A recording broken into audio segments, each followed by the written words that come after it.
everybody, dude. It's hilarious, like, of what people... And then what sucks is we started out with a lot of veterans. Yeah.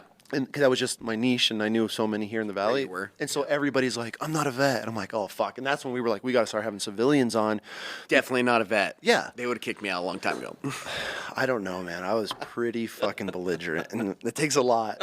It takes a lot, as long as you don't get caught. As long as you're smarter than the last guy. Yeah, or you can run faster. So, CJ, we're going to jump right into it, buddy. You ready? Yeah. Star's late. No, you're good. Good. Sorry, you're all bougie and don't ever drive to this side of town. No. Chiндon's like, Everything is such really? a nightmare right now. Eagle Road's awful. It's horrible. What is that doing to business? Because you have like 4 businesses on Eagle Road. Yeah, and it's shut down like all of downtown. Yeah. So you have Eagle Road shut down going northbound. Then you have Plaza shutting down for the Vault. Mm-hmm. So you got Rembrandt's with nothing there, and then you got Vault now. They took away my entrances in the Vault right now. I'm like, cool. Don't worry about it, guys. We're all right. You're right. We're all right. Yeah. Sucks. People will walk. They like walking in Idaho. Yeah. You're fortunate with that. All right, dude. They don't like walking. That was a lie. Well, I mean, people are lazy. If you make them think, they're done. Oh, if you make a customer have to think about how to do something, they should never. You lost them. You lost them. See, I want to get into this. I want to get into this. Okay, so let's jump in. So, okay. Fist distance. You can, if you're too close, you can adjust it however you want. Yeah, you don't have to sit like that the whole time. No, but dude. So we're recorded, right? This is not good. This is how we do it. So, we're just gonna have a conversation. I want to know your life. You are very successful on the business aspect of things. You own lots of businesses here in the valley, and I'm sure elsewhere.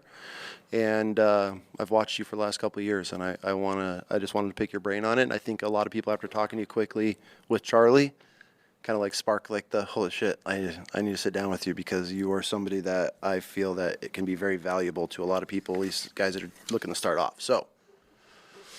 Well, we'll pretend like that all was true. Yeah, right. Yeah. So, CJ, welcome to the show, man. Thanks for having me. Yeah, absolutely. It's your first time doing a podcast. First time podcasting, yeah. So don't even know where to look. I didn't want to stare at you too much. I'm like, you can stare at me if you want. Back there, you got Chris behind the counter. So, yeah. But yes, why don't we just start where you're from? Let's just start. We're just going to start right from the beginning. Yeah, born in Billings, Montana. How was that? Well, actually, we lived in Roundup, like north of Billings. Mm-hmm. We lived in a great trailer. Single wide. Mom and dad together? Mom and dad together. We had a phone a mile away.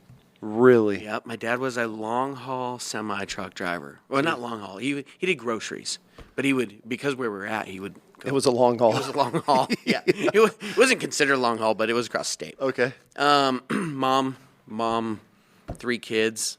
You know, I'm the middle child. I have a younger brother who was born in Roundup, which was kind of like the vet.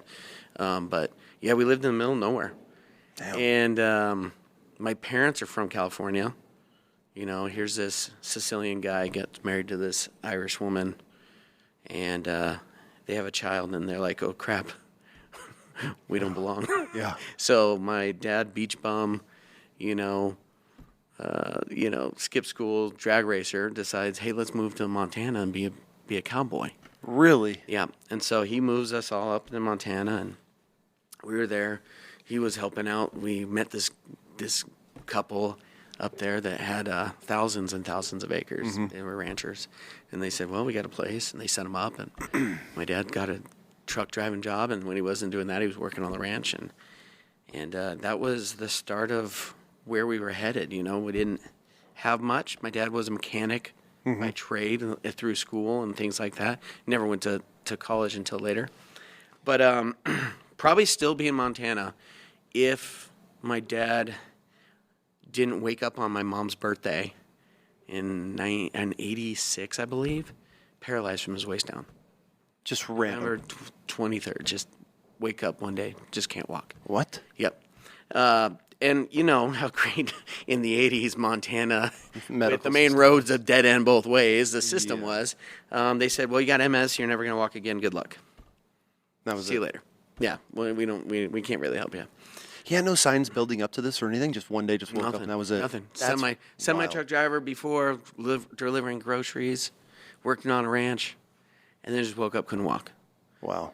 Now there's like a spiritual side to what his life story is and what our life story is in our family. And what happened was he gave his life to the Lord. He decided he's going to be a pastor, and he started walking.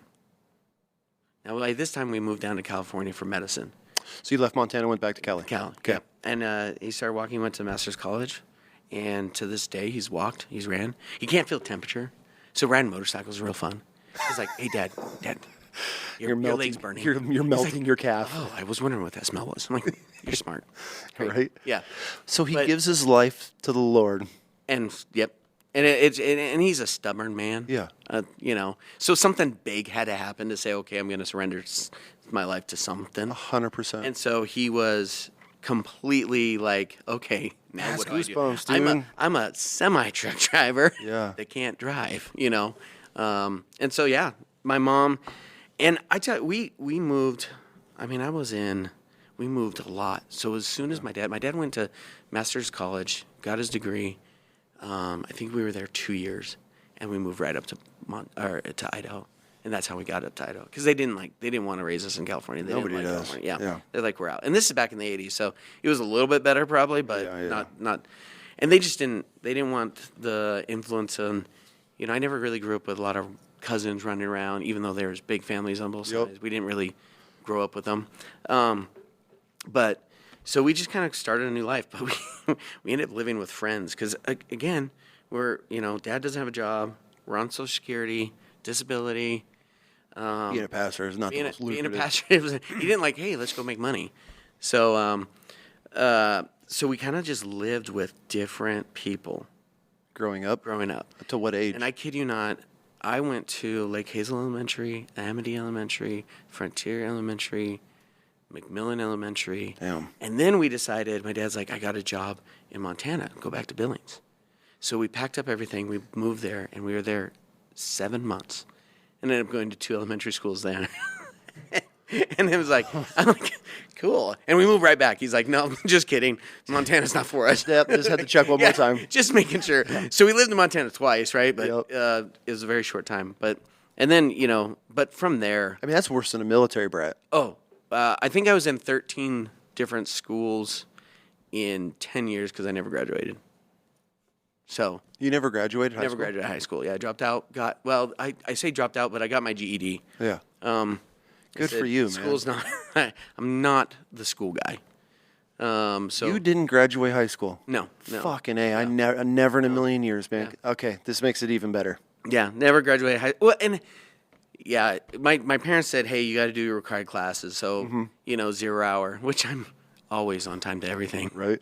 I think it happened as Clearly. I think I'm 42 minutes late today. But we call it CJ time. Yep. Oh, yeah. I know. Yeah, I know CJ just time. Happens when I show up. Yeah.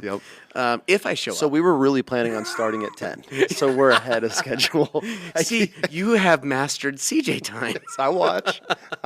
You're like, we're going to meet him at 9, but don't show up till I never 9:30. schedule anybody at 9. You're the only one I've scheduled at 9 for the buffer zone. That is hilarious.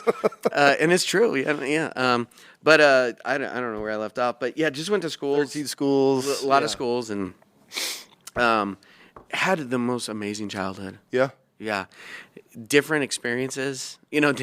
Don't have a lot of childhood friends. Weird. Because you met them for 6 months. You're like, see you later. So you learn to adapt really quick. Yeah. And I think that's part of my success story is that you really didn't. You had to either be a loner, a hermit, or you had to learn how to talk to a fence post or anybody, right? Yeah. You had to just be able to jump in and go. Yeah, you're exactly right. I feel that you. I think it could go either way, and you have to. I mean, especially the amount of new people you're constantly meeting, new classrooms. You're always the new kid, teachers. So you have to evolve very quick. And fully disclosure, I did take second grade twice. So we can add okay, it wasn't 13, it was 12 or whatever. But yeah, so no shit. But, yeah. So you adapted very quickly. You learned how to mirror and match and just become the person that can talk to anybody. Which was challenging in its own way because you became less authentic to yourself and more adaptive to your surroundings. Interesting. Right? Because no, people like you when they get to know you. Absolutely. I didn't have time for someone to get to know me. Right? So you were less authentic to yourself and more adapted to like, okay, now how am I going to act to this surrounding? You walk into a group, you're dressed like this, you talk like this. Okay, game on. Right? I'm a different character. Okay. And so, But that's a really good life skill to have. or it's really like you look at yourself and say, who am I? Yeah. Am I really me, or am I just pretending? How long did it take for you to realize you were just pretending? I think, well, Not like pretending in life, but no, like adapting, I guess. Especially in high school, like, I don't think anybody really knew me. It's kind of sad in a way, though. I mean, no one really knew who I was. I mean, I have some friends that, I periodically talk to, but, and I say friends, it's like maybe twice, every 5 years. Yep. Like, oh yeah, hey, we went to high school. We went to high school together. Like, Yeah. I think we did, but so it's just kind of, but like I said, I had such a great childhood because my parents, like, we were never wealthy, but my parents never let us know it. My mom always was home. Yep. We always did family things. We did vacations, right? We did everything normal. We didn't go get the buckle or whatever else. We were wearing, the Costco specials or whatever, but we really didn't know any different. We got hand-me-downs, whatever, but it wasn't our lifestyle to be anything different. So we never knew what we didn't have. And so we did vacationing as far as camping and really things that were. So my parents did a phenomenal job raising 3 kids. I think when I graduated high school, my dad was making something like, or dropped out of high school, $27,000 a year. My mom was barely working. And so they just made everything work. That's incredible. And it's like, okay, that's crazy. And now you look at your life now and you're like, okay, I'm spoiled. Like, Yeah. my kids don't need a new Lego set. Yeah, right. Like, Exactly. It's a $400 Lego set. Yeah, why not? What are you doing? But yeah, so that's kind of how I started, and I worked at Wendy's. And How'd you get in with Wendy's? so I thought I was. So after high school. Well, okay, so I wanted to be a firefighter. Okay. Really wanted to be a firefighter. And so I was looking at, I had a friend, Drew Cater, in high school, and his dad was a fire chief or a fire marshal. And we were sitting around, and I'm like, hey, what are you guys doing? They're like, well, we're part of this Explorer program. And I never did scouts or anything. I'm like, that sounds fun. Let's go do that. So that's kind of, I started hanging around that group, and it was basically like learn how to be a firefighter in, like as a kid. Like okay. go through So they're recruiting you. It's like recruiting as it goes. So we did shifts and things like that, but learned how to tie knots, and Yeah. we were basically free labor. Like wash out the bay, polish the truck. This is great. Yeah, look at me, I'm on a fire truck. Yeah. We did the wet and wild parade. In fact, the other day, one of the firefighters that just retired sent me a picture of me on top of a fire truck, shirtless, suspenders, in the wet and wild parade. I didn't even recognize the guy. I'm like, it was like 200 pounds ago. Nice, Really? nice to know that guy. I don't know who Yeah. he is, but it was a fun experience. It was kind of, that's where I started creating my first brotherhood or friendships or whatever you want to call it, and realized, okay, the friendships that we're making is actually, I'm like, this is a better way to live within a group. Because even my dad, he was a pastor my whole life, but we'd move church to church to church, and just he'd be kind of the guy that goes in there and, fixes some things, then moving on, fixing some things, whatever. And so, this was the first time I felt like, oh, This is home. my people, right? And so that's what I thought I was going to do. And so, but I just hated school, hated it. And I was working, I had to get a job. I was flipping hamburgers and Where? Wendy's. Okay, so you've. Yeah. Okay. And I had a couple other jobs. I worked at Pronto Pups, worked at Red Robin. I was always in the food industry kind of thing, moving my way up. And a gentleman that I was raised with, his name's George Dumani. He was now the director of operations for Wendy's. And I'm like, I just don't want to do this. And he goes, well, come manage the store. but you have to have a GED. You can't just be a And how old are you at this point? 17. Okay. And I'm like, all right. So I was working for him, and he's like, get on here. Get over here. And so, so I got my first store super young. Started running it. What's super young? So I was 17, and he made me a manager, and I turned 18 shortly afterwards, and it was like, So you're by running the your, way, your first Wendy's at Here you 18 go, years yeah. old. Figure this out. Nampa Caldwell Boulevard is where I was at. Yeah. And I was like, what am I doing? I don't know what anything is, but I fell in love with restaurants then. But I was still doing how firefighting. was that? Oh, okay. So you were still doing the firefighting thing, So I and still you were was running doing a both. restaurant. Yeah, I was like, I don't know what I want to do. And so being a young manager for Wendy's and looking at, these other things of maybe I still want to do firefighting. And so I started taking more firefighting classes, and Firefighter 1 and EMS and just I want to be a medic. And so it was kind of I think was able to split my personalities. I could do this and do this really well. Yeah. And so really don't know why I ever quit being a firefighter. Sometimes I look at my life now and I'm like, dude, I would be retired. I'd have a lot more time to myself, like times off. And, I'm almost envious. And I talk to my friends that are retiring or that are in the fire department. And I worked for Eagle Fire, right? Yeah.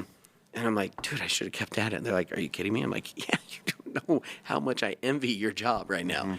Just the brotherhood and just, it was such a great spot to be. But at the end of the day, I hated medical. Okay. Hated it.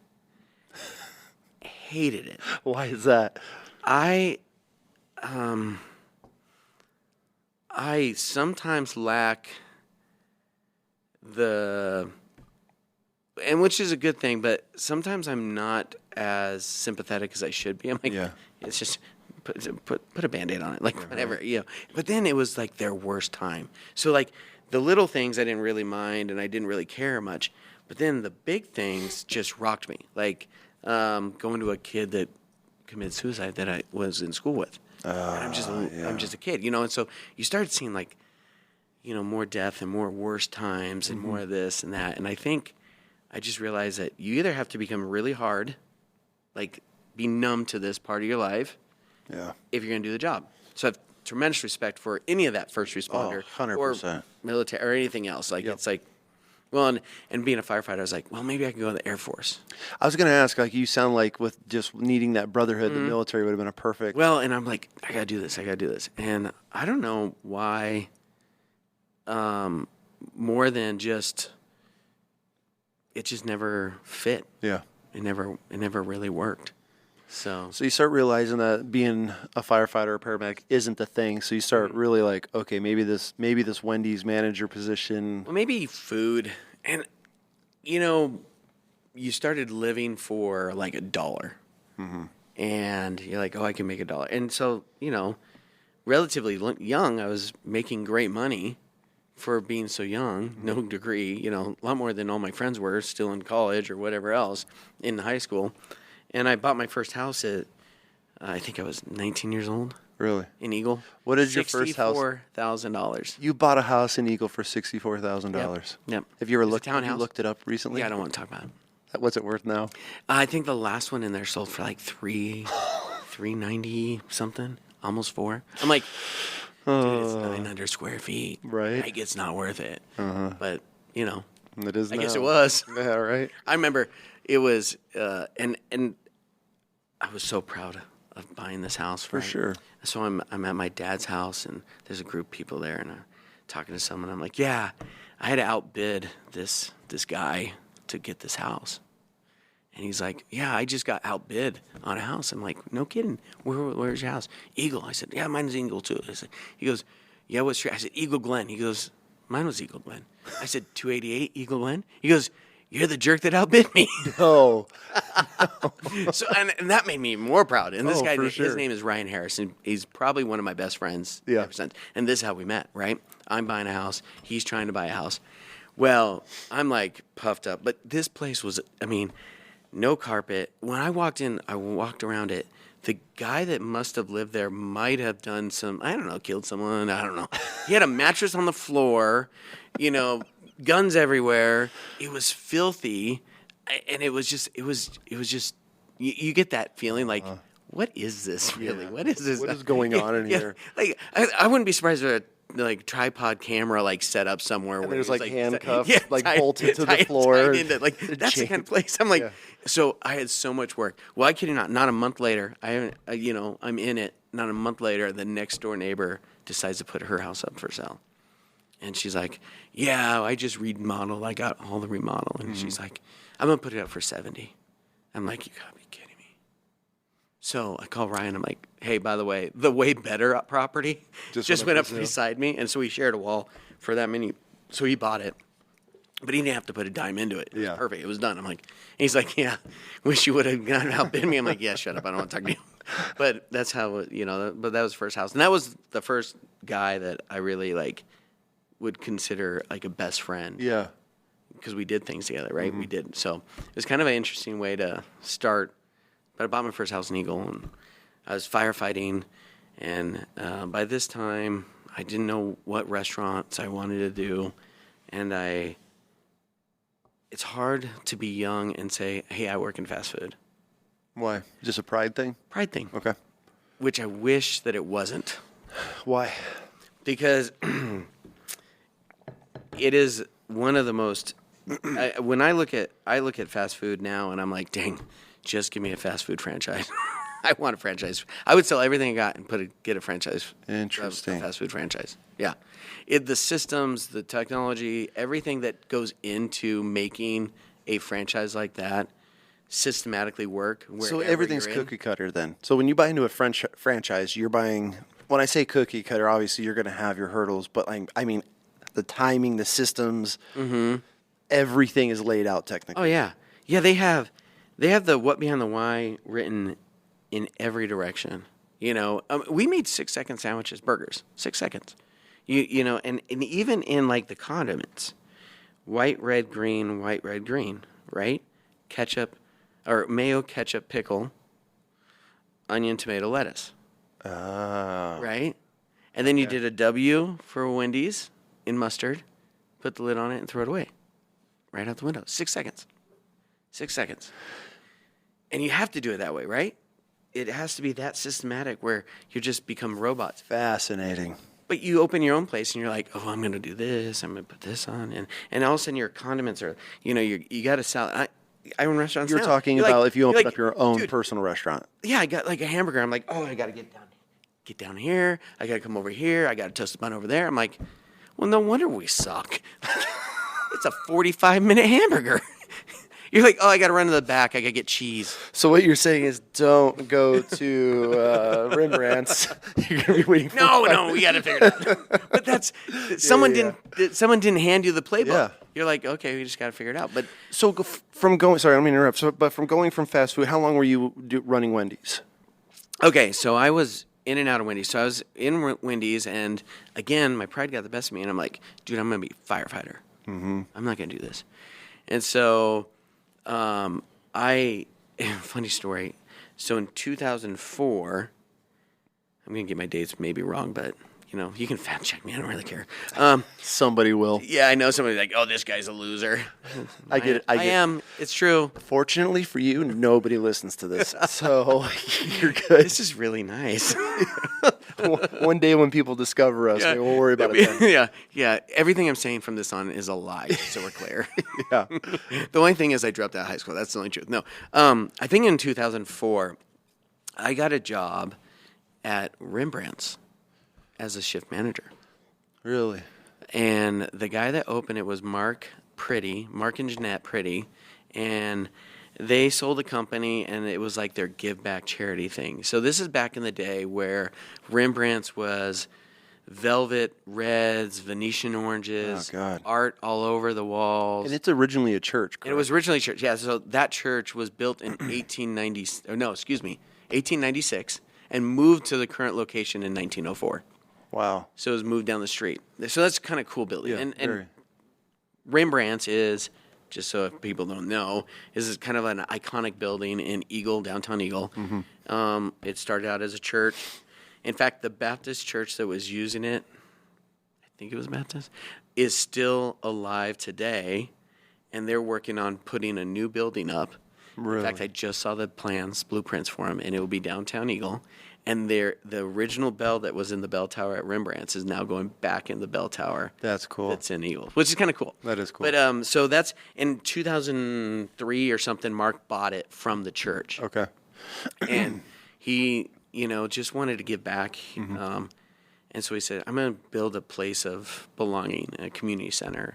And so he built this coffee shop and had no, it wasn't like, oh, I come from the food industry. He owned Vitamin Company, Richardson Labs, one of their companies that they owned, which is, they're super, they're three brothers and they're super smart. They're just brilliant. And each one of them brings something different to the table. It's so cool to talk to them because you can just talk to them and you're like, oh, okay, Ed does this, Mark does this, John does this, and there's their powerhouse. passion. Yeah. And a family, right? So that's even cool. Yep. Like they're brothers and they kept with it. But so they opened this place and I went to work for them. And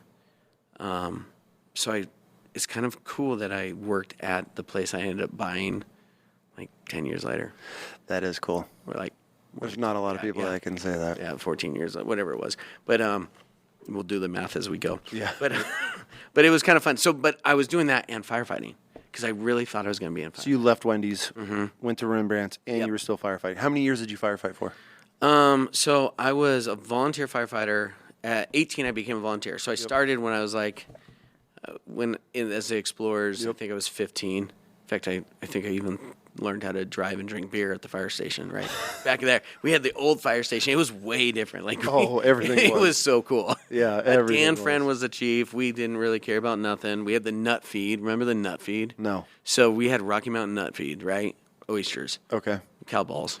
And And we would have, before we had the park, we just did it in this field, and Lonesome Dove was there, and we just did hundreds and hundreds of nuts and beer.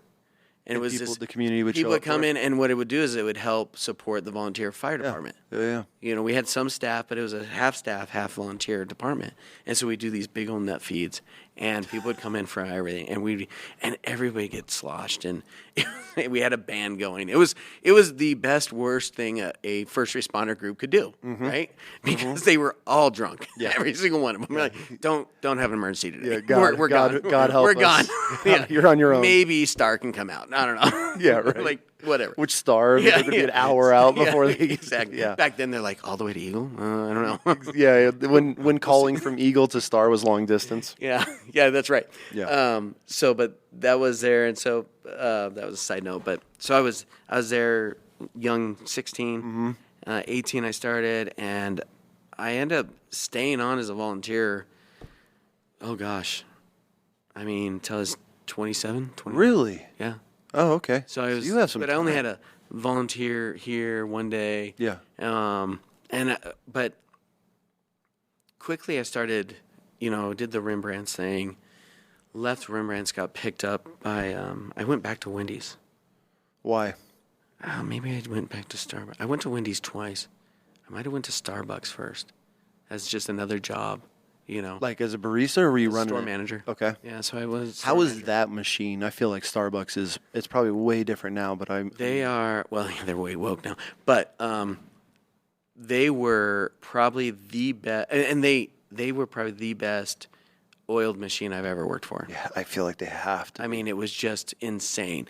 The way they created Starbucks and the ability to make every drink. I don't think I've ever been in a Starbucks and it's tasted different. Like if you make a bad coffee, okay, but the coffee, flat out, tastes the same. I don't care if you're in Cyprus. I don't care if you're in anywhere, Frankfurt. Anywhere in Europe, it tastes the same. You're like, good old Frankfurt. what is this? I know. We'll leave that out. We'll talk about that later. But so I was at Starbucks and I just GM, ran a store. Can I ask you a question? Yeah. Is it intimidating, or what's the learning curve like stepping into just a monster like Starbucks or Wendy's?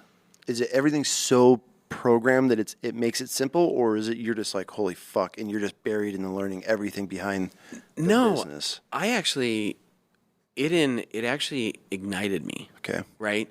So maybe it's a little different for everybody, but for me, it was less about product because the product was It's already there. institutional, right? It was more about understanding how to motivate and work with people. Got it. Which is a huge skill. Which is really all you're doing as management in any job. And I had this conversation yesterday with somebody, and they're like, I want to climb the corporate ladder. I don't know what to do. I'm the best at what I do. I said, well, cool, be the best at you. I'm not the best cook, but I'm going to be the best manager of a cook. You don't have to be an expert in your field to be the best leader. Yeah. In my world. And I believe in most worlds, because you need to motivate and direct and move. Which it's its own skill, completely separated. You have to understand it. Don't get me wrong. You have to understand it. You have to understand how it works and how it performs and what the end product needs to look like and how to get there. But you don't always need to be the expert. Yep. In fact, most times being the expert kind of hinders you to be the leader. I mean, we have all those stories, right? The guy that can do this the best can't lead anybody, but he can do this the best. I feel like that is a typical, the most military shit ever. Well, I would say that for you, military, because that's what I look at it as like you have a dynamite server, and you're like, you're going to be my manager. And then you put them as manager, and they suck. You're like, oh, man, what was I thinking? Back you go. You're an amazing server, but you are awful at that. You do not have the skills. And they kind of, the individual has to come to terms with, I either need a change because it takes different skill sets. Most of the time, they just get pissed off. Like, what do you mean? I'm a great server. Like, we're not talking about serving. Well, I don't understand. Leading. It's called leading. And there's a part of leading that is unspoken. It's your body language, how you do it, It's how it's when you speak, when you move, and it's not always easy to be like, check boxes here and there. You either have that skill, I believe, or you just don't. I'm a firm believer you're born with it or you're not.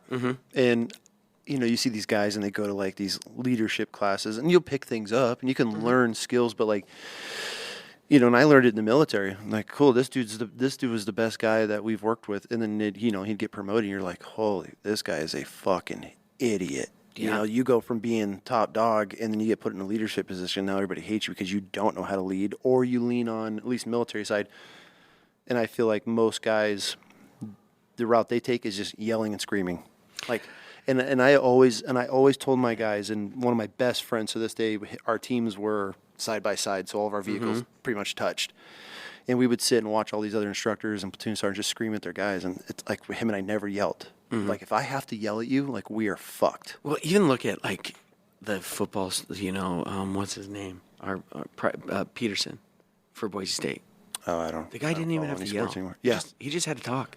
No, way back in the day, he's now in Washington, wherever. I don't even know. I don't follow. I'm not a sport guy. But your guys respect you enough where they just listened. And I think people tend to overcompensate for their maybe even their insecurities by yelling, right? 100%. But it's more. I think it's you either go one way or the other. I've seen managers go into it and they're either a complete asshole, or they're your buddy. Then you get walked all Either one never leads someone to the efficiencies.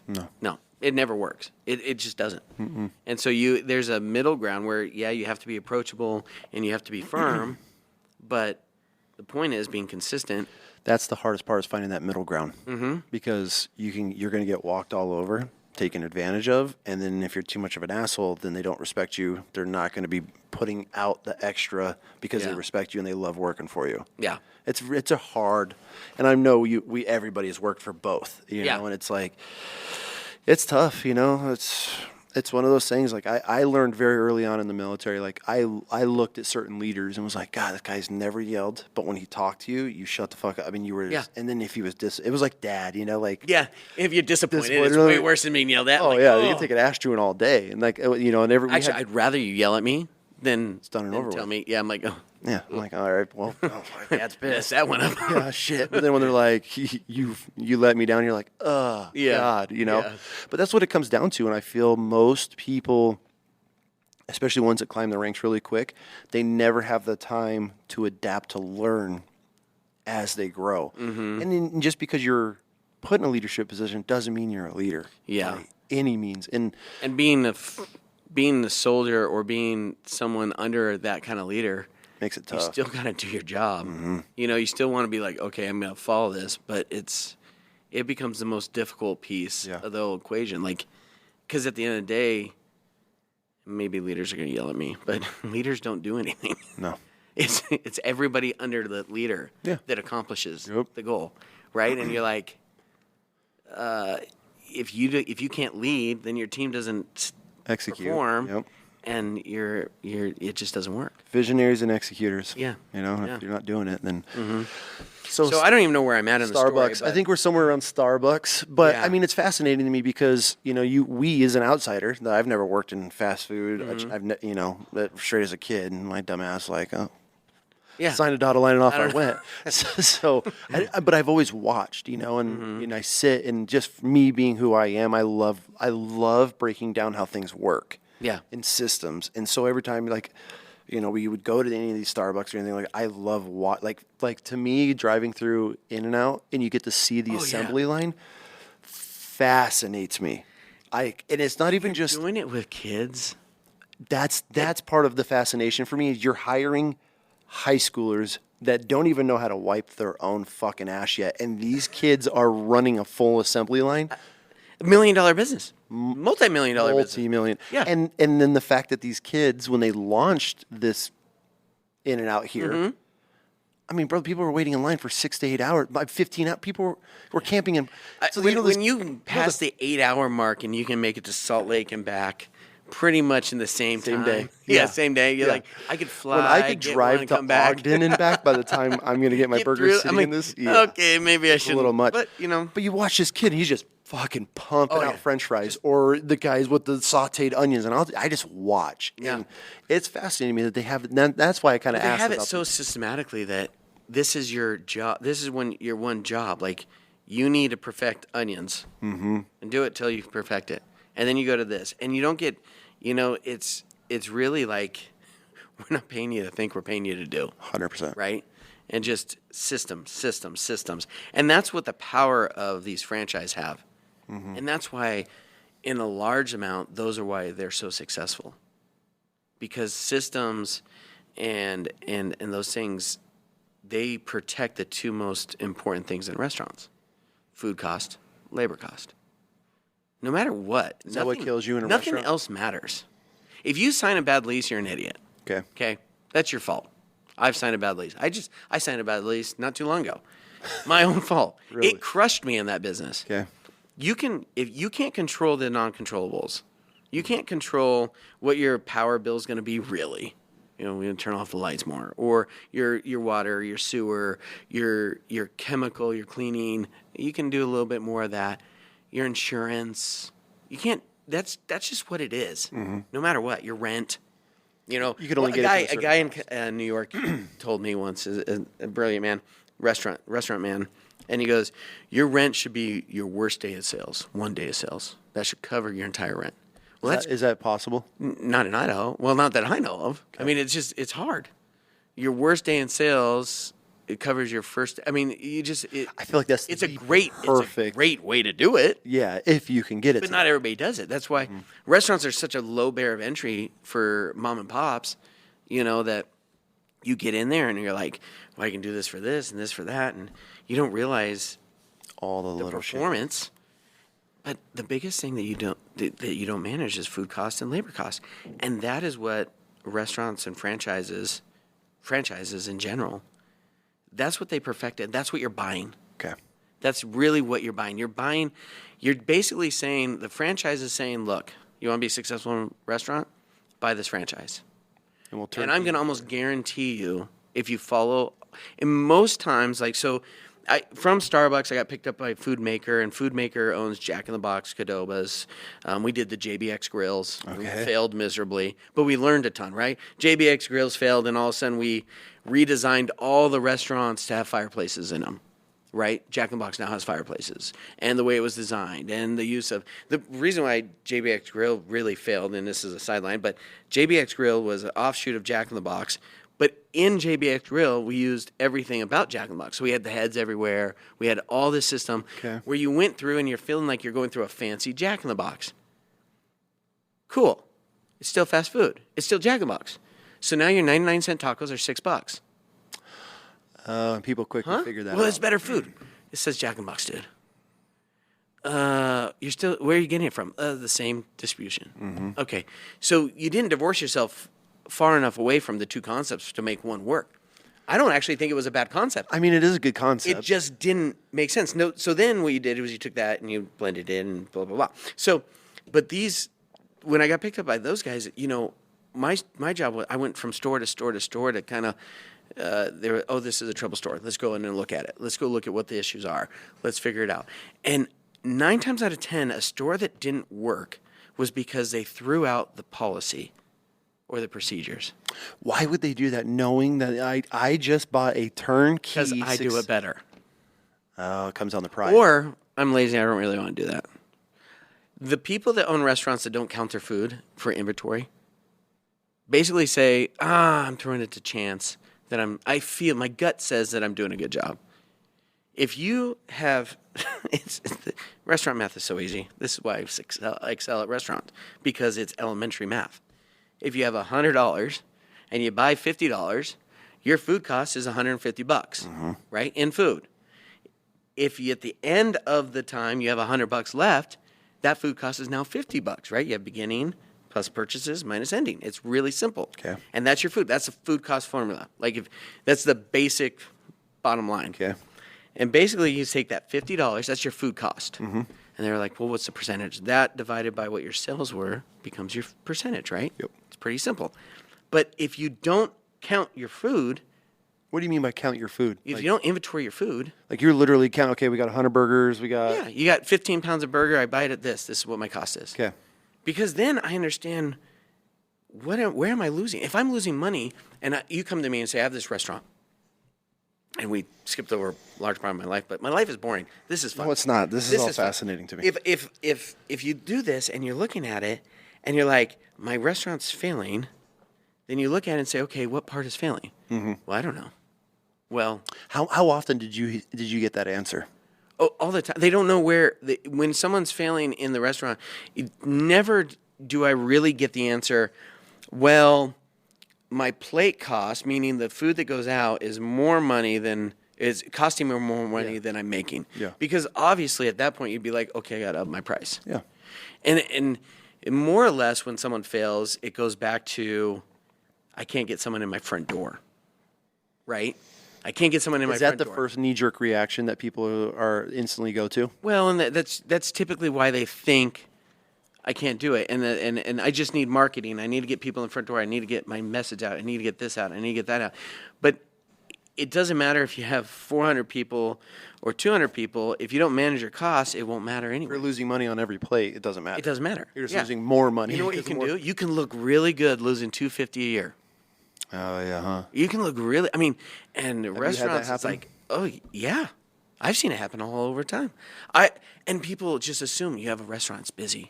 Gosh, you must be raking in the money. Well, actually, I lost $20,000 last year because I closed my eyes. But the crazy part is one little tweak, that same sales, that same process, I made $250,000. Just one little tweak. And I don't want to say it's that easy because obviously a lot of businesses fail. What is it in the first 15 minutes, 15 minutes of an employee. Cut them out early. Labor's fixed. Really? You have to think, you're running a business where pennies multiply so fast and you have to understand it. You have to understand that pennies matter. Okay. A dime matters. It's crazy. Just because of the volume on those levels of the corporate places. You're talking pennies. Or anywhere, like your labor. Yeah. You know, cut them out. But you were saying I think it's like every first 2 years or first 2 to 3 years or the whatever. restaurant fails. Yeah. Is that? I mean, it's just because. I think because people get in this restaurant world and think, I like cooking, and my cooking's the shit, and they're gonna like my cooking, so it's gonna be successful. Yeah. Right? Or I want to own a restaurant. The worst ones is I like alcohol, so I'm going to open a bar. Well, you're the drunk in the bar. Yep. Like it's the old saying: the best drug deal is the drug dealer that doesn't do drugs. Yeah. Right? It's the same process. Like people enter into this because of the fame or how you feel or what it might look like, but they don't really look at it as, you know, this is going to take away my weekends. This is going to take away my nights. My friends, they all yell at me all the time because I can't make it to something because I'm working or different things. And, you know, it's a commitment. This isn't like, someone told me, I love about restaurants is they manage themselves. Really? You're like, what restaurants do you have? That's so cool. Yeah, right. Sign me up. Yeah. But that's, I think, where people think, I got a good product, I got a good team, everything else is great.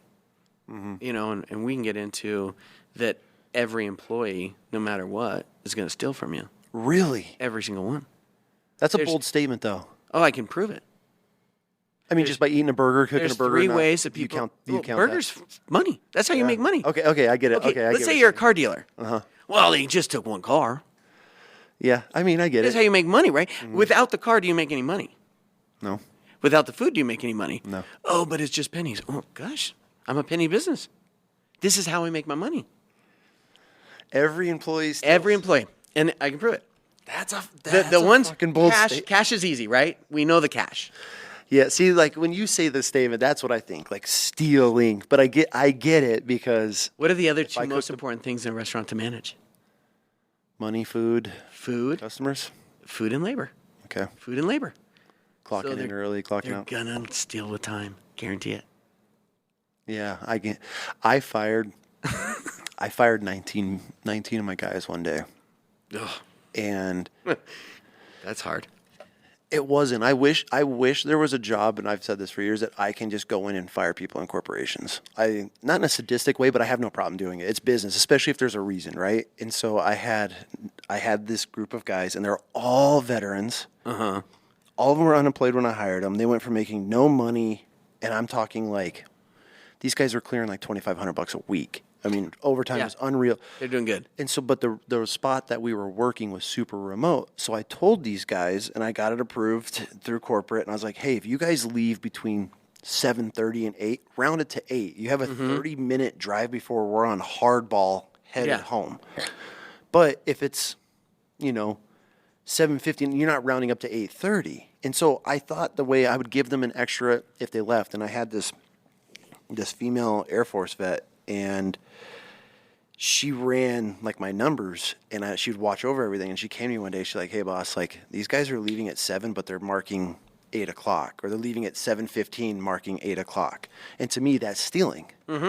If I'm feel as a boss, as a leader, I'm very lenient. I fought for you guys to get an extra 30 minutes of drive. I'm paying you 30 minutes of drive time, which do not have to do. Yeah.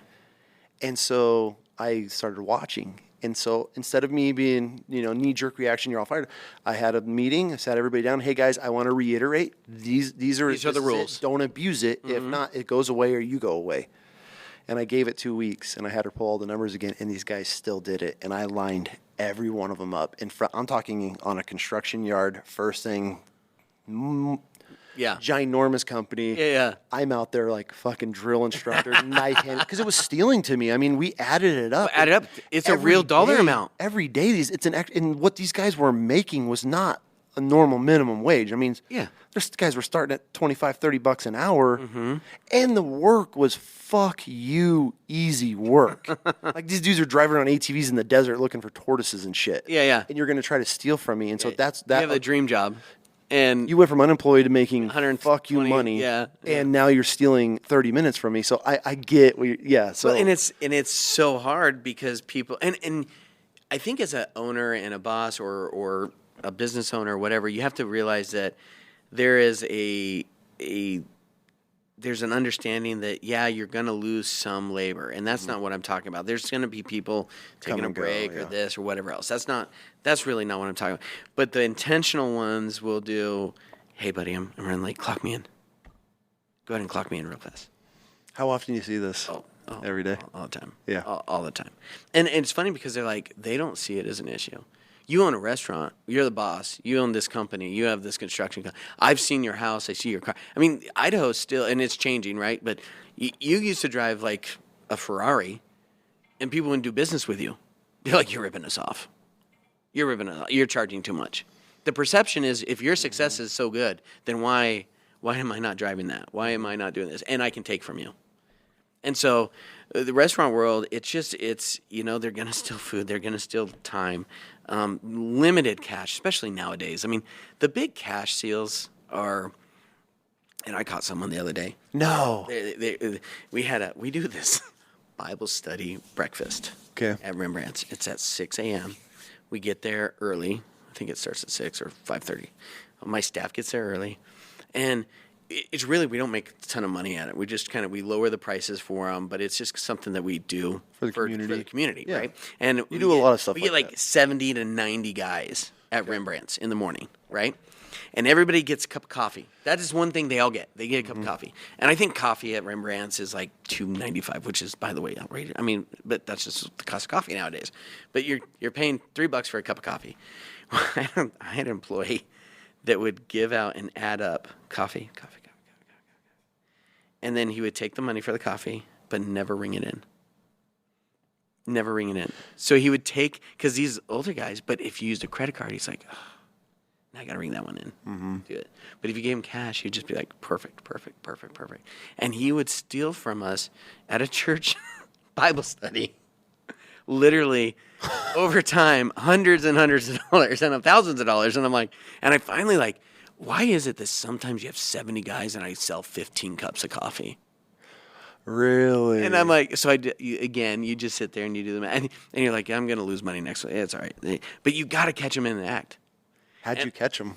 Oh, just by counting. You just count how many coffees go up and how much you ring up. No shit. You say, what happened? And then it's funny. They all justify, well, okay, I did it, but, I won't do it anymore. Really? They're cool. Thanks for being honest with me now. Thanks. Yeah. Oh yeah, they can't deny it, but they're like, don't worry, I won't do it anymore. Wait, you're gonna fire me? No. It's that blatant, huh? They just feel that they can get away with it. Well, you're rich. You own a restaurant. They're not gonna notice. What do you care? Dang, that's wild. That's How often do you deal with theft? I mean, obviously every day with times and stuff. Yeah. Have you had anybody like legitimately like just? No, I've been pretty fortunate. I haven't seen big money disappear. That's good. As much, not normal. Okay. We've had the couple like deposit went missing. Weird. Yeah. Where did the deposit go? Yeah. Oh well. And it's always like, your manager. You just put, you put platforms and things. And then, again, this is why fast food and franchise are so cool, because they have a system where you're like, you sign it, you put it in, there it is, and then the next person counts it and signs it and they put it in. And it's redundant, but they're counting the tills every single time.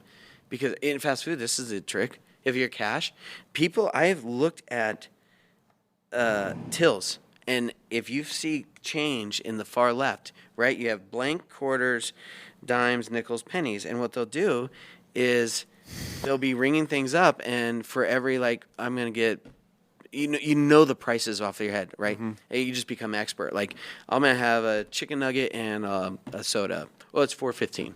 So they come in, they give you $4.15 or $5. You don't ring it in, or you put it in there and clear void it, whatever, and you give them the change, and all of a sudden you said, okay, I'm taking a $5. So you put a nickel right in that last stop. At the end of the shift, you got to take that money, so you count up your change, and that's how much money that you stole from the company. Oh, really?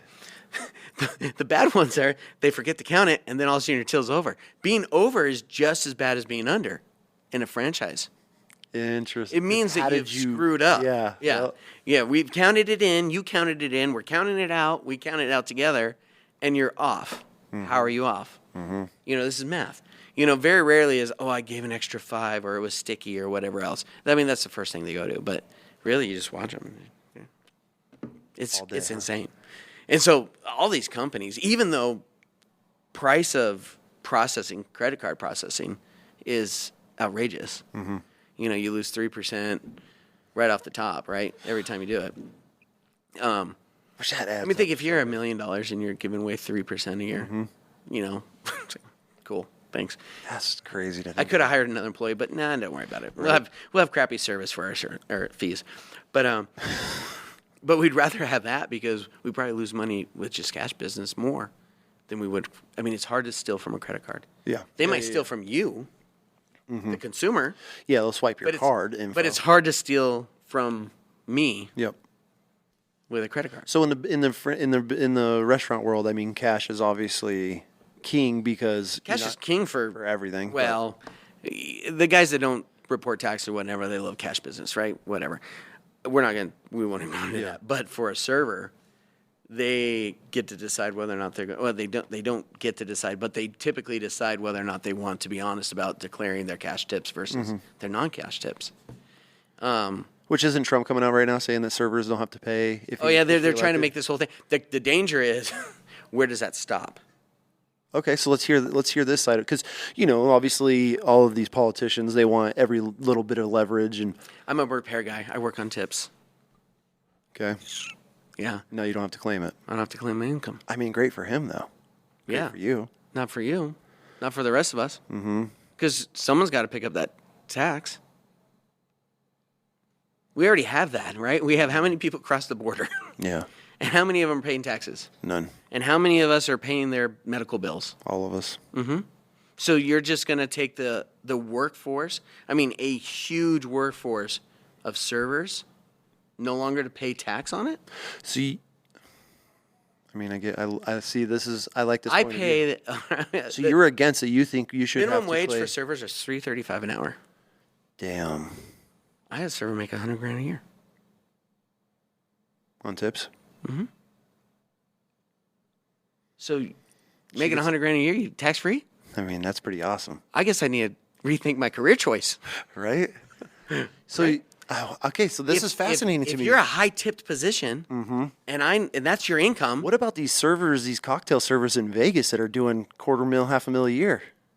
non-taxed, I'm gonna get in shape finally. All right. Yeah, Pool season. pool season. Here we go, pool boy. Let's go. There's got to be a dad pool somewhere, There's gotta right? be a dad bod pool. We got something, Dad. Let's edit that one out. We're gonna Yeah, we don't want anybody to know that one. dad pool with just a bunch of moms and C-sections. and Yeah. We have to see the scar to get in. Yes. The two scar, this one and this one. It's Yeah. either one. Lollipop or the C-section, we accept all of them. This is going to be a hit. Because think about it, Epic. man. With that business plan, How much tax money are you willing to claim. absorb from these Yeah. and this is what gets me nuts. And then we're talking about I don't even know what this is about anymore. But Welcome to the show, dude. Welcome to the show. But you're like literally talking about a minimum wage job that now is untaxed. That's never meant.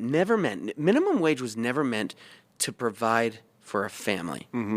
Minimum wage says so my lovely 15-year-old with amazing people skills gets to go behind a counter, screw up, and learn how to work. Yeah. That's what minimum wage means. Not a deadbeat 28-year-old that can't get his life together, go back there and say, well, I want to make $20 an hour. Yeah. Well, cool. Do something about it. Go get a $20 an hour job. Go work. Minimum wage, the fact that we're changing minimum wage was never meant to be what people are yelling about. They're like, we can't live off minimum wage. Good. I hope you can't. I honestly hope you cannot live off minimum wage. Because at that point, it's no longer minimum wage.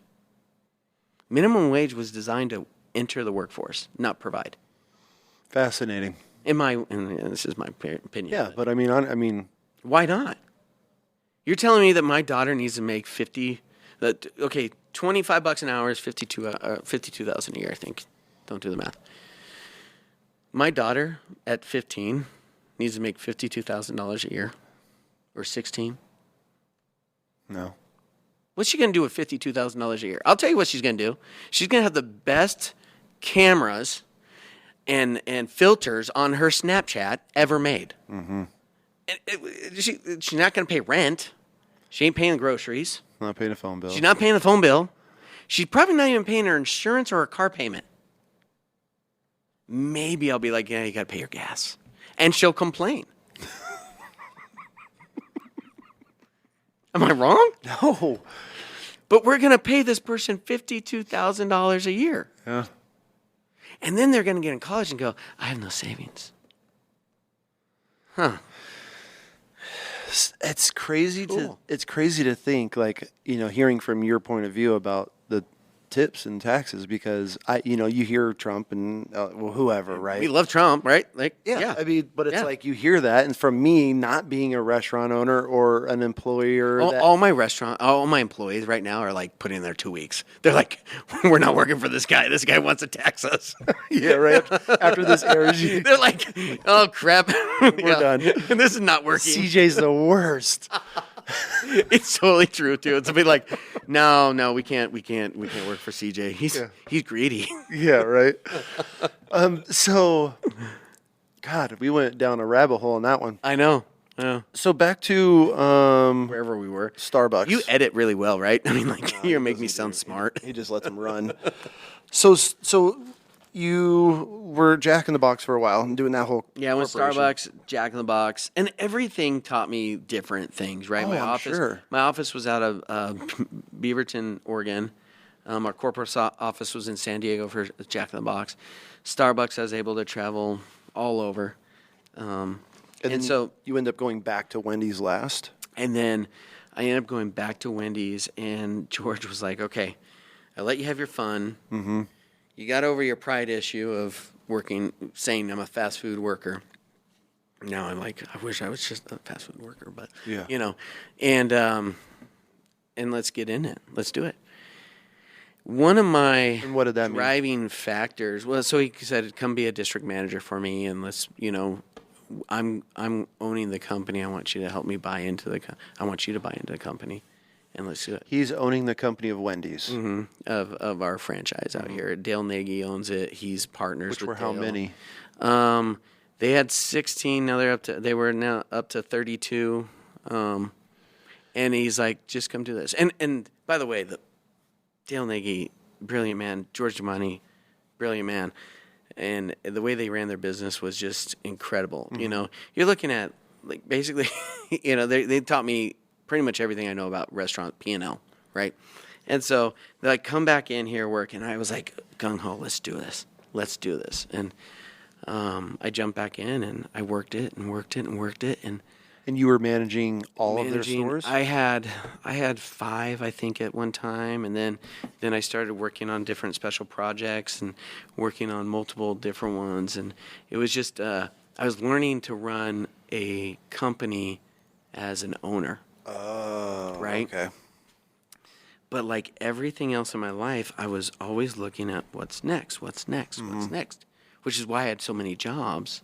And by now I've left the fire department because it just was like, okay, this is definitely not what I'm supposed to do. This is natural for me. The restaurant management is natural.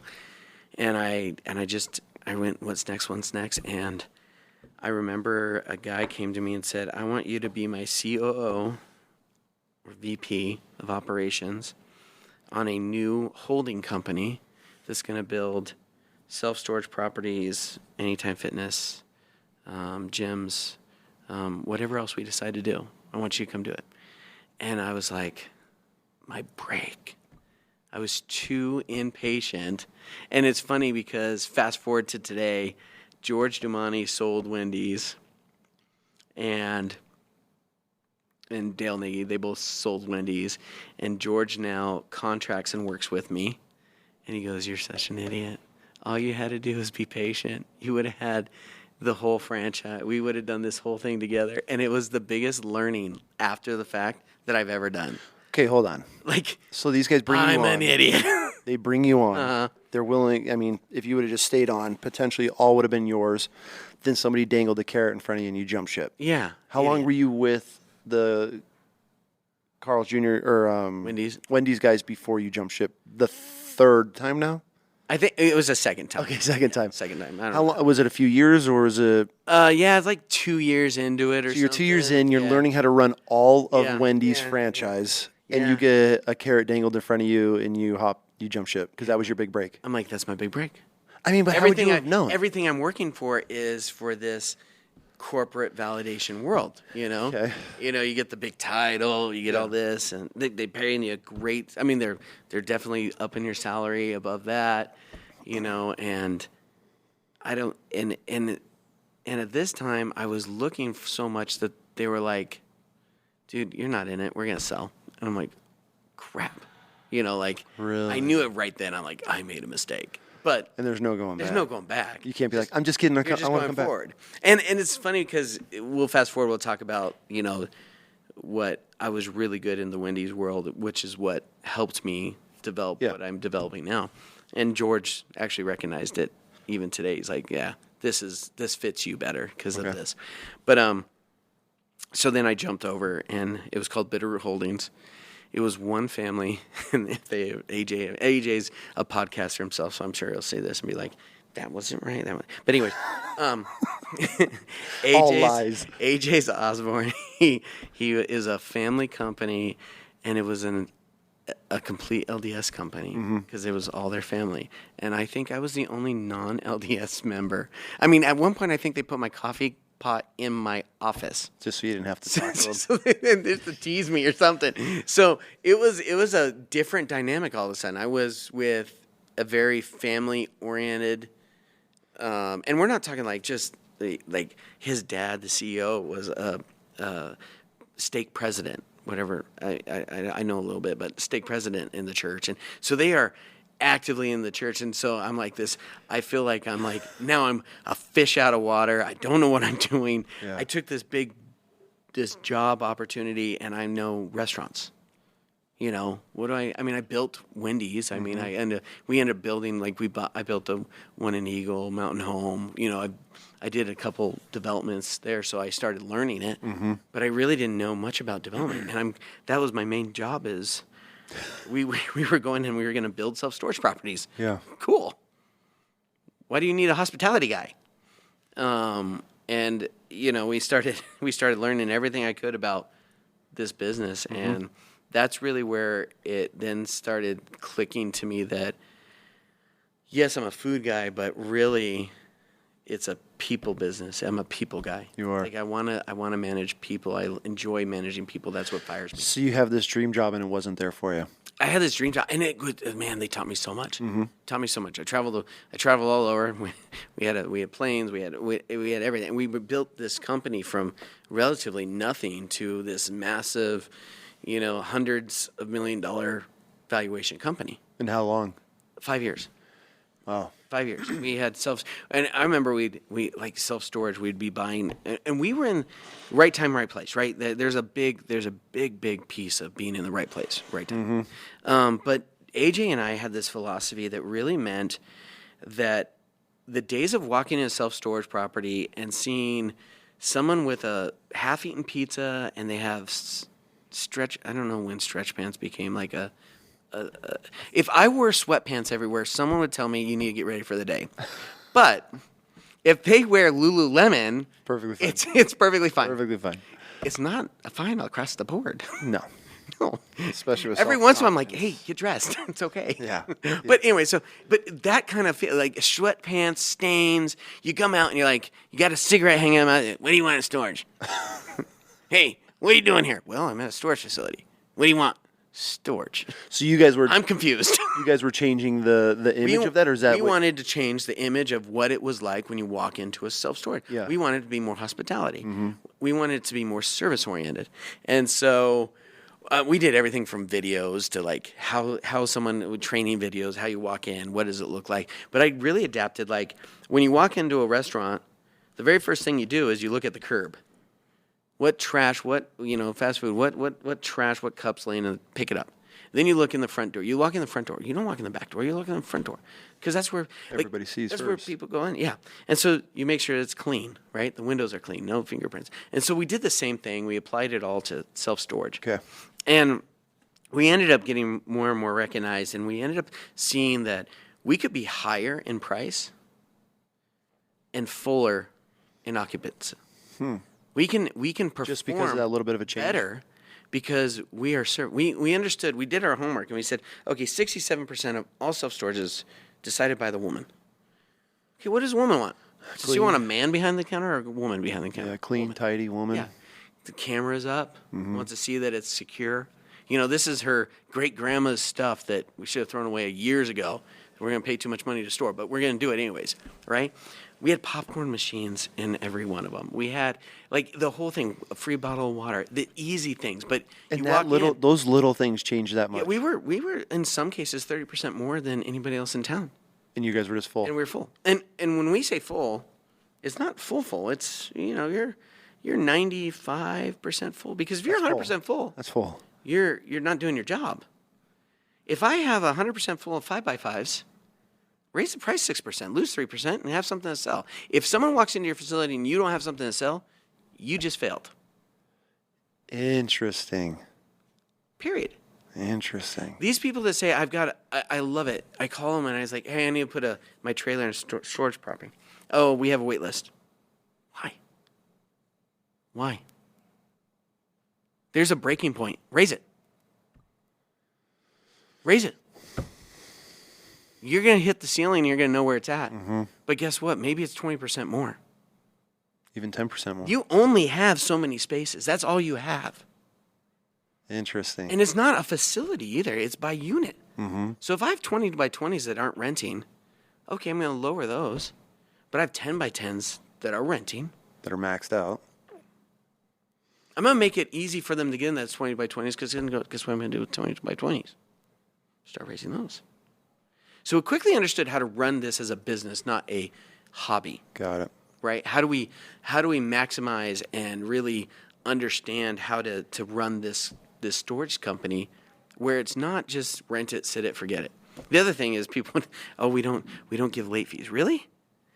I didn't only give a late fee, but I gave a fee. If I had to send you a piece of paper in the mail and you didn't give me an email, I charged you $5 extra. I think Ron would call it the stupid fee. We'd make like $11,000 a year on stupid fees because someone didn't want to give us their email address, so we charged them for letters.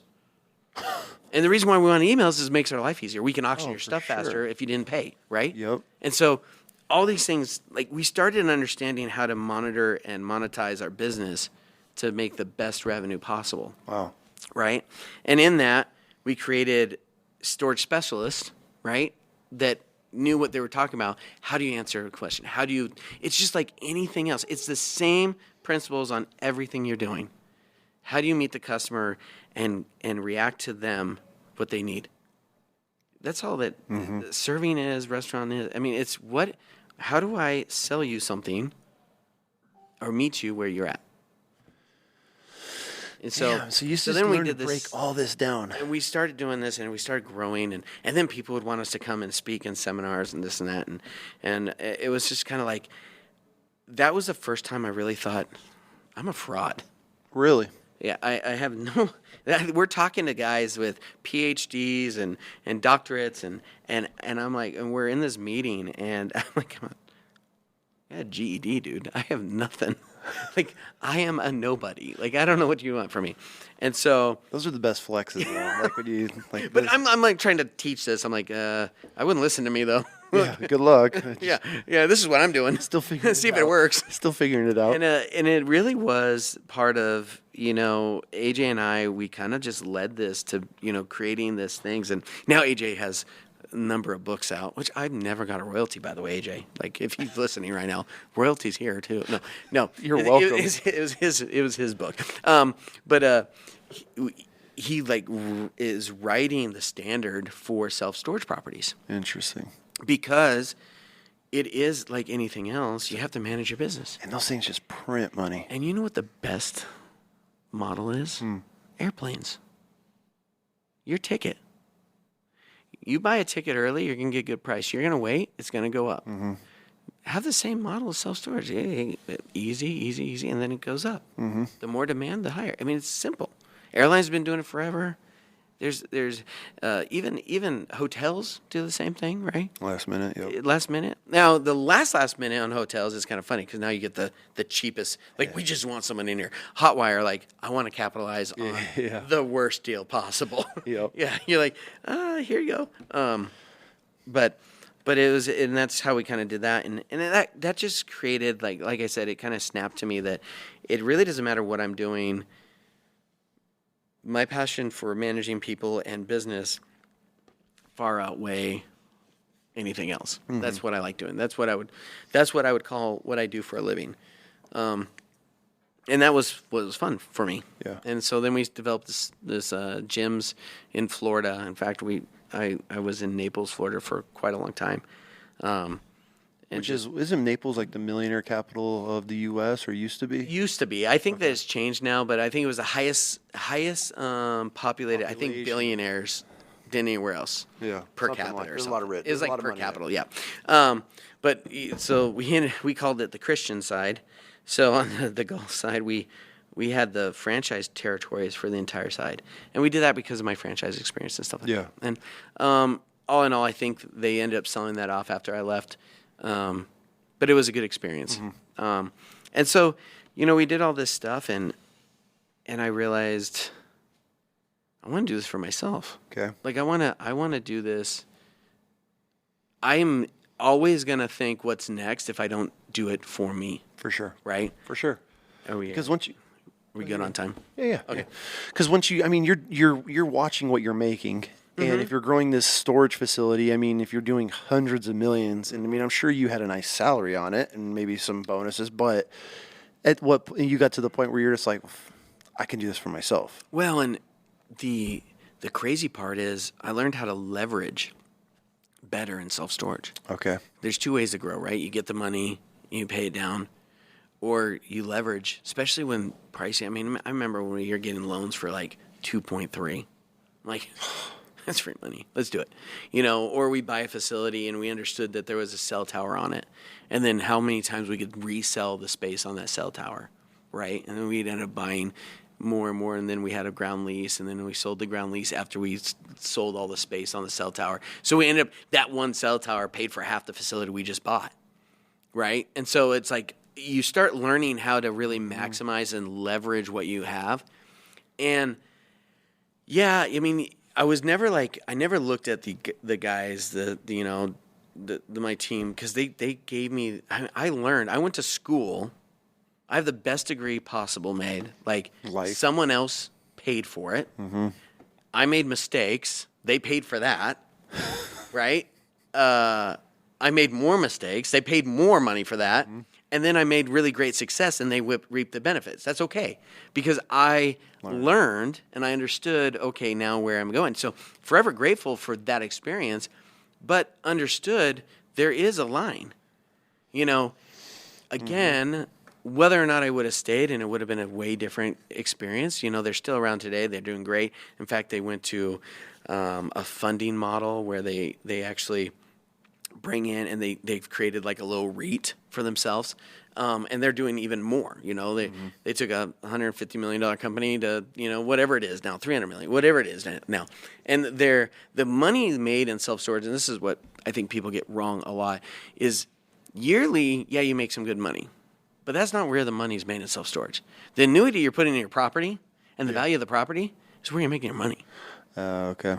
Right? You're making more and more money every year on that property developing and creating. And then we always had the add to properties, right? So we bought 10 acres, but 5 of it was full. So you fill the 5 and then you have it pay for itself. And then all of a sudden you have this facility that the facility paid for itself and it's worth, tens of millions of dollars now instead of, whatever it would have been with your debt on it and what you're going to bring out to it. So it was a way to just really capitalize on how you can make different dollar amounts. Yes. And there's always there's always a breaking point either way.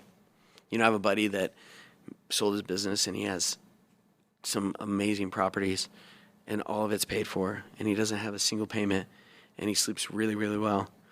But just the other day we were talking, he's like, man, if I would have leveraged, even 30% of my properties. I would have more properties paying for more money. I'd be making more money in, and it was at 3.5%.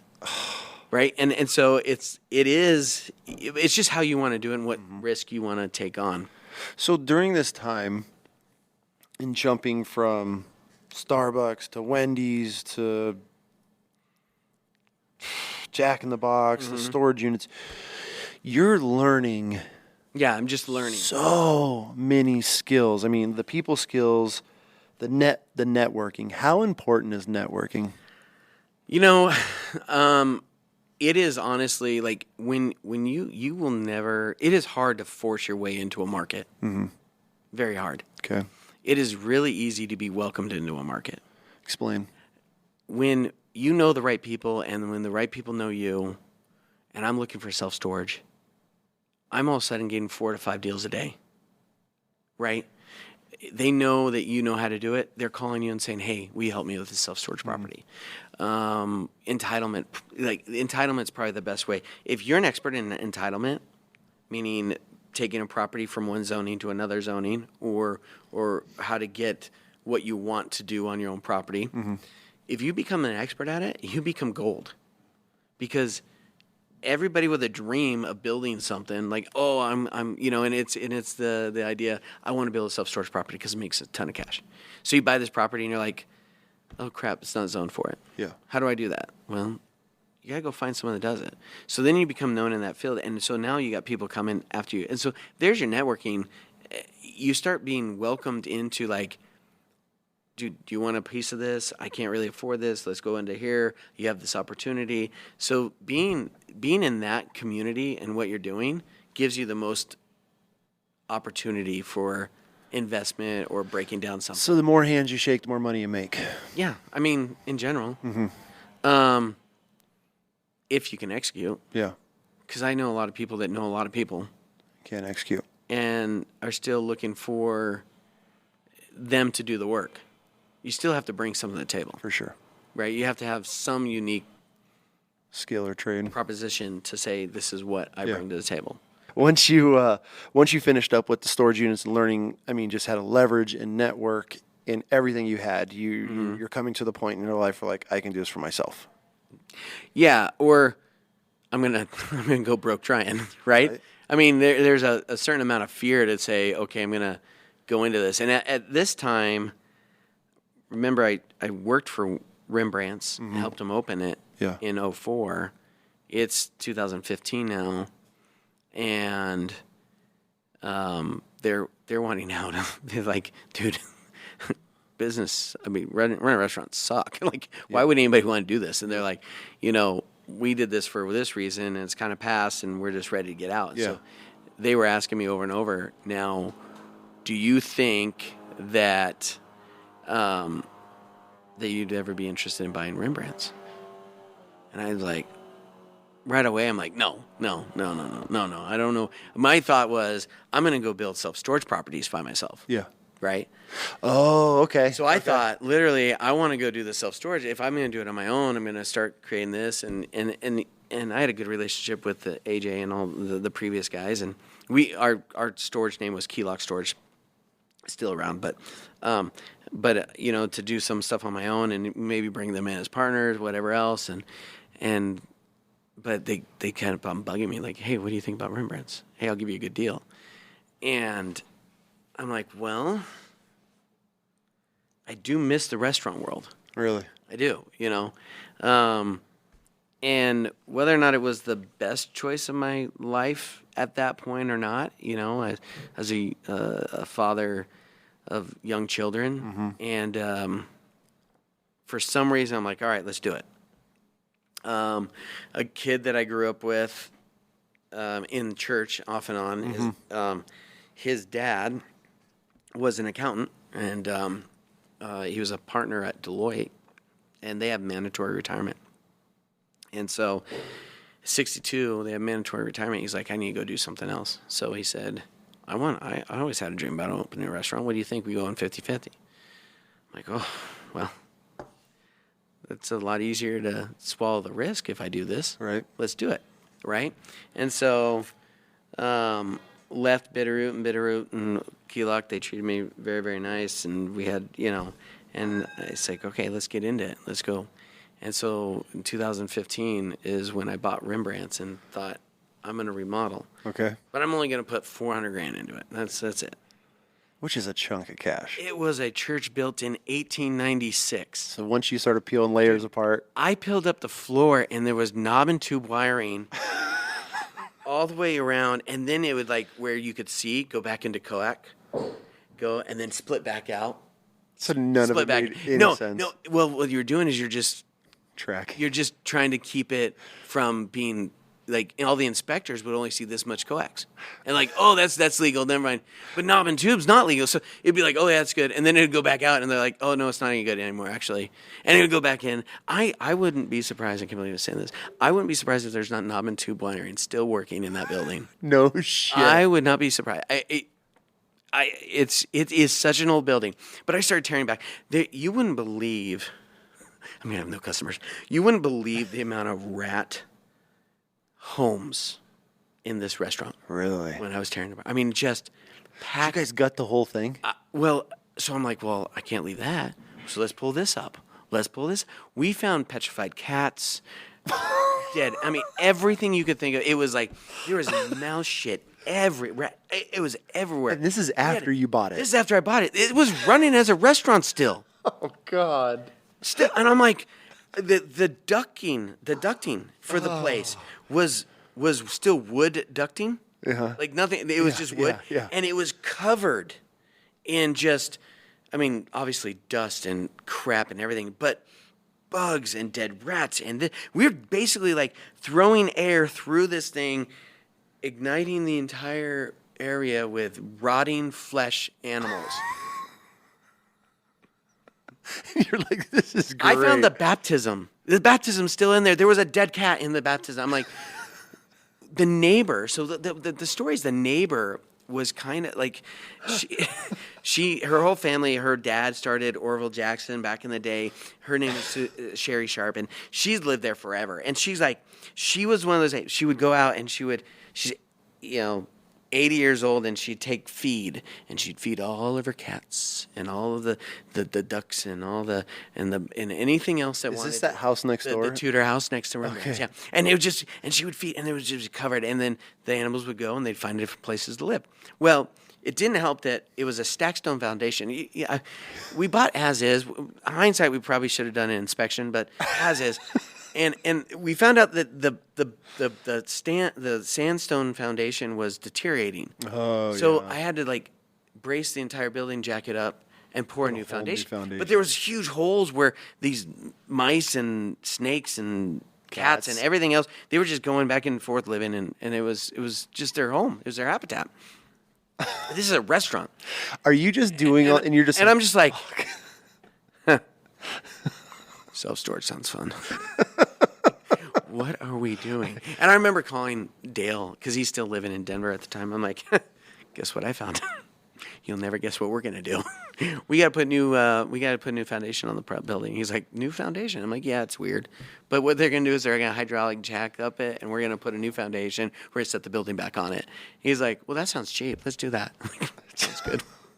So this $400,000 turned into what, real quick? 1.5, real fast. Yeah. No. Everything from new wiring. I mean, it's beautiful. New flooring. It's beautiful. When people would come in, and it was so funny because we destroyed Rembrandt's. Do you have old photos and everything of this? Yeah. Okay. We have, and in fact, you can even Google Rembrandt's Coffee House, and you'll see it. But it is people like they had these hanging. So like I said, they sold a company for. I mean, they made hundreds of millions of dollars, right? The previous, and so they had real Salvador Dali paintings on the wall before in the restaurant, and Peter Maxwell and Tarkais, and they had a Rembrandt's, and they had all this high millions and millions of dollars worth of art hanging on this wall with no security system and a single pane windows everywhere, right? I mean, they were old original windows, and they had these stained glass things that they went to some church out of London or something and got, and they hung them in front of them, and it was a project, right? And so I bought it, and I don't have millions of dollars to put in artwork. they're like, well, do you want to buy that artwork? I'm like, no, I don't want to buy your artwork. I can't afford your artwork. I want to own a restaurant, not an art museum. And so I took away the Venetian orange and the velvet reds and these little stained glass pieces and the big velvet curtains and all the artwork was gone, and I got roasted. Really? You Californian developer, you came up here and ruined us. Oh, you know, in the early days of that. They wanted, and I'm like, I'm not even from California. I'm from here. I probably lived here longer than you have. Like this, like I got drunk at the fire station, learned how to drive 14 with a fire truck. Like, come on. Like, And now you're getting accused of changing items. Now I'm, I'm making this, Bay Area restaurant, and it's so funny because. They're like, we missed the couch. I'm like, of course you missed the couch. Why? I just give you about $3.50 cup of coffee, and you stood here the whole time doing your work all morning, and that's why they're not here. Yep. It's like, of course you missed a free area to go. Is that a tough decision to make, knowing, I don't know if you knew then, but knowing I'm going to change the aesthetics of this restaurant?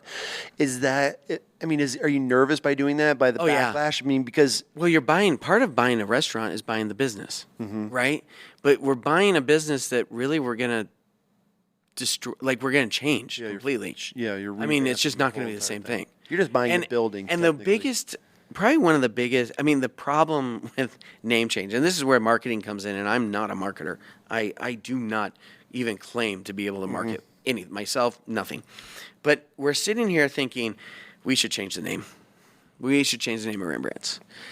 But it's been Rembrandt's for 20 years. Like, now we're just going to be the place that was called Rembrandt's that's now called whatever. So let's go to that place. Where was that? Yeah, Old Rembrandt's. Old Rembrandt's. And I was like, well, that doesn't work. So I was just trying to figure out, remember I told you at the beginning of this, if we were on, that if you make a customer think, you already failed. Explain this for people listening. If I decide to go into,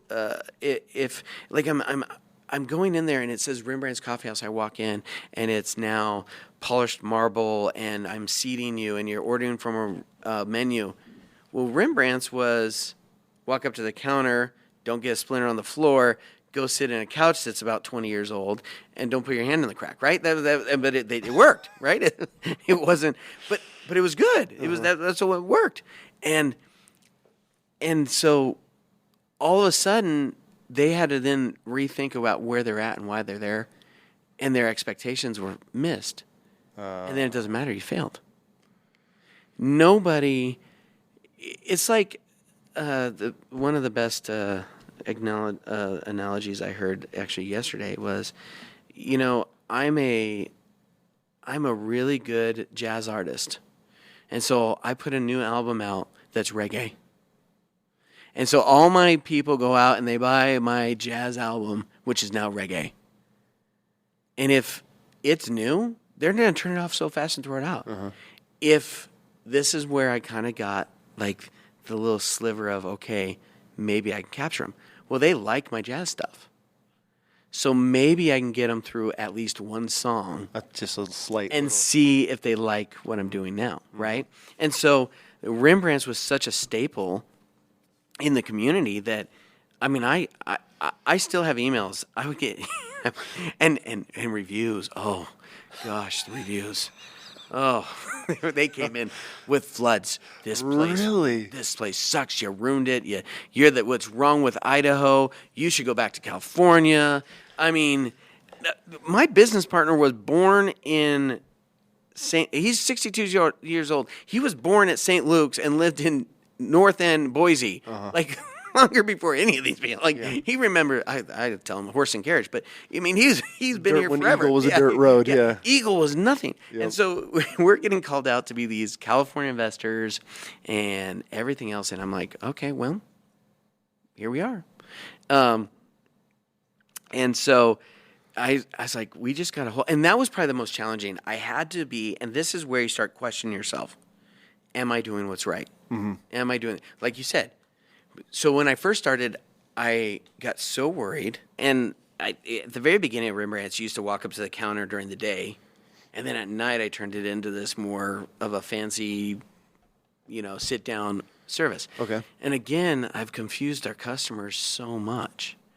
You know, they're like, what is going on? Okay. So the first year of Rembrandt's being open, although probably some of my best food that I produced there and some, you know, great times. I had the best, you know, I had a great wine selection. I had a wine smell. I didn't have a liquor license at this point. And I was just starting out. I'm winging it. Like, I'm just going to throw it at the wall and see what sticks, right? Yeah. And I had this big pastry case, and then I realized I don't want people buying only pastries. I want them buying food because it's where the money, you know, you want the dollar amount. Yeah.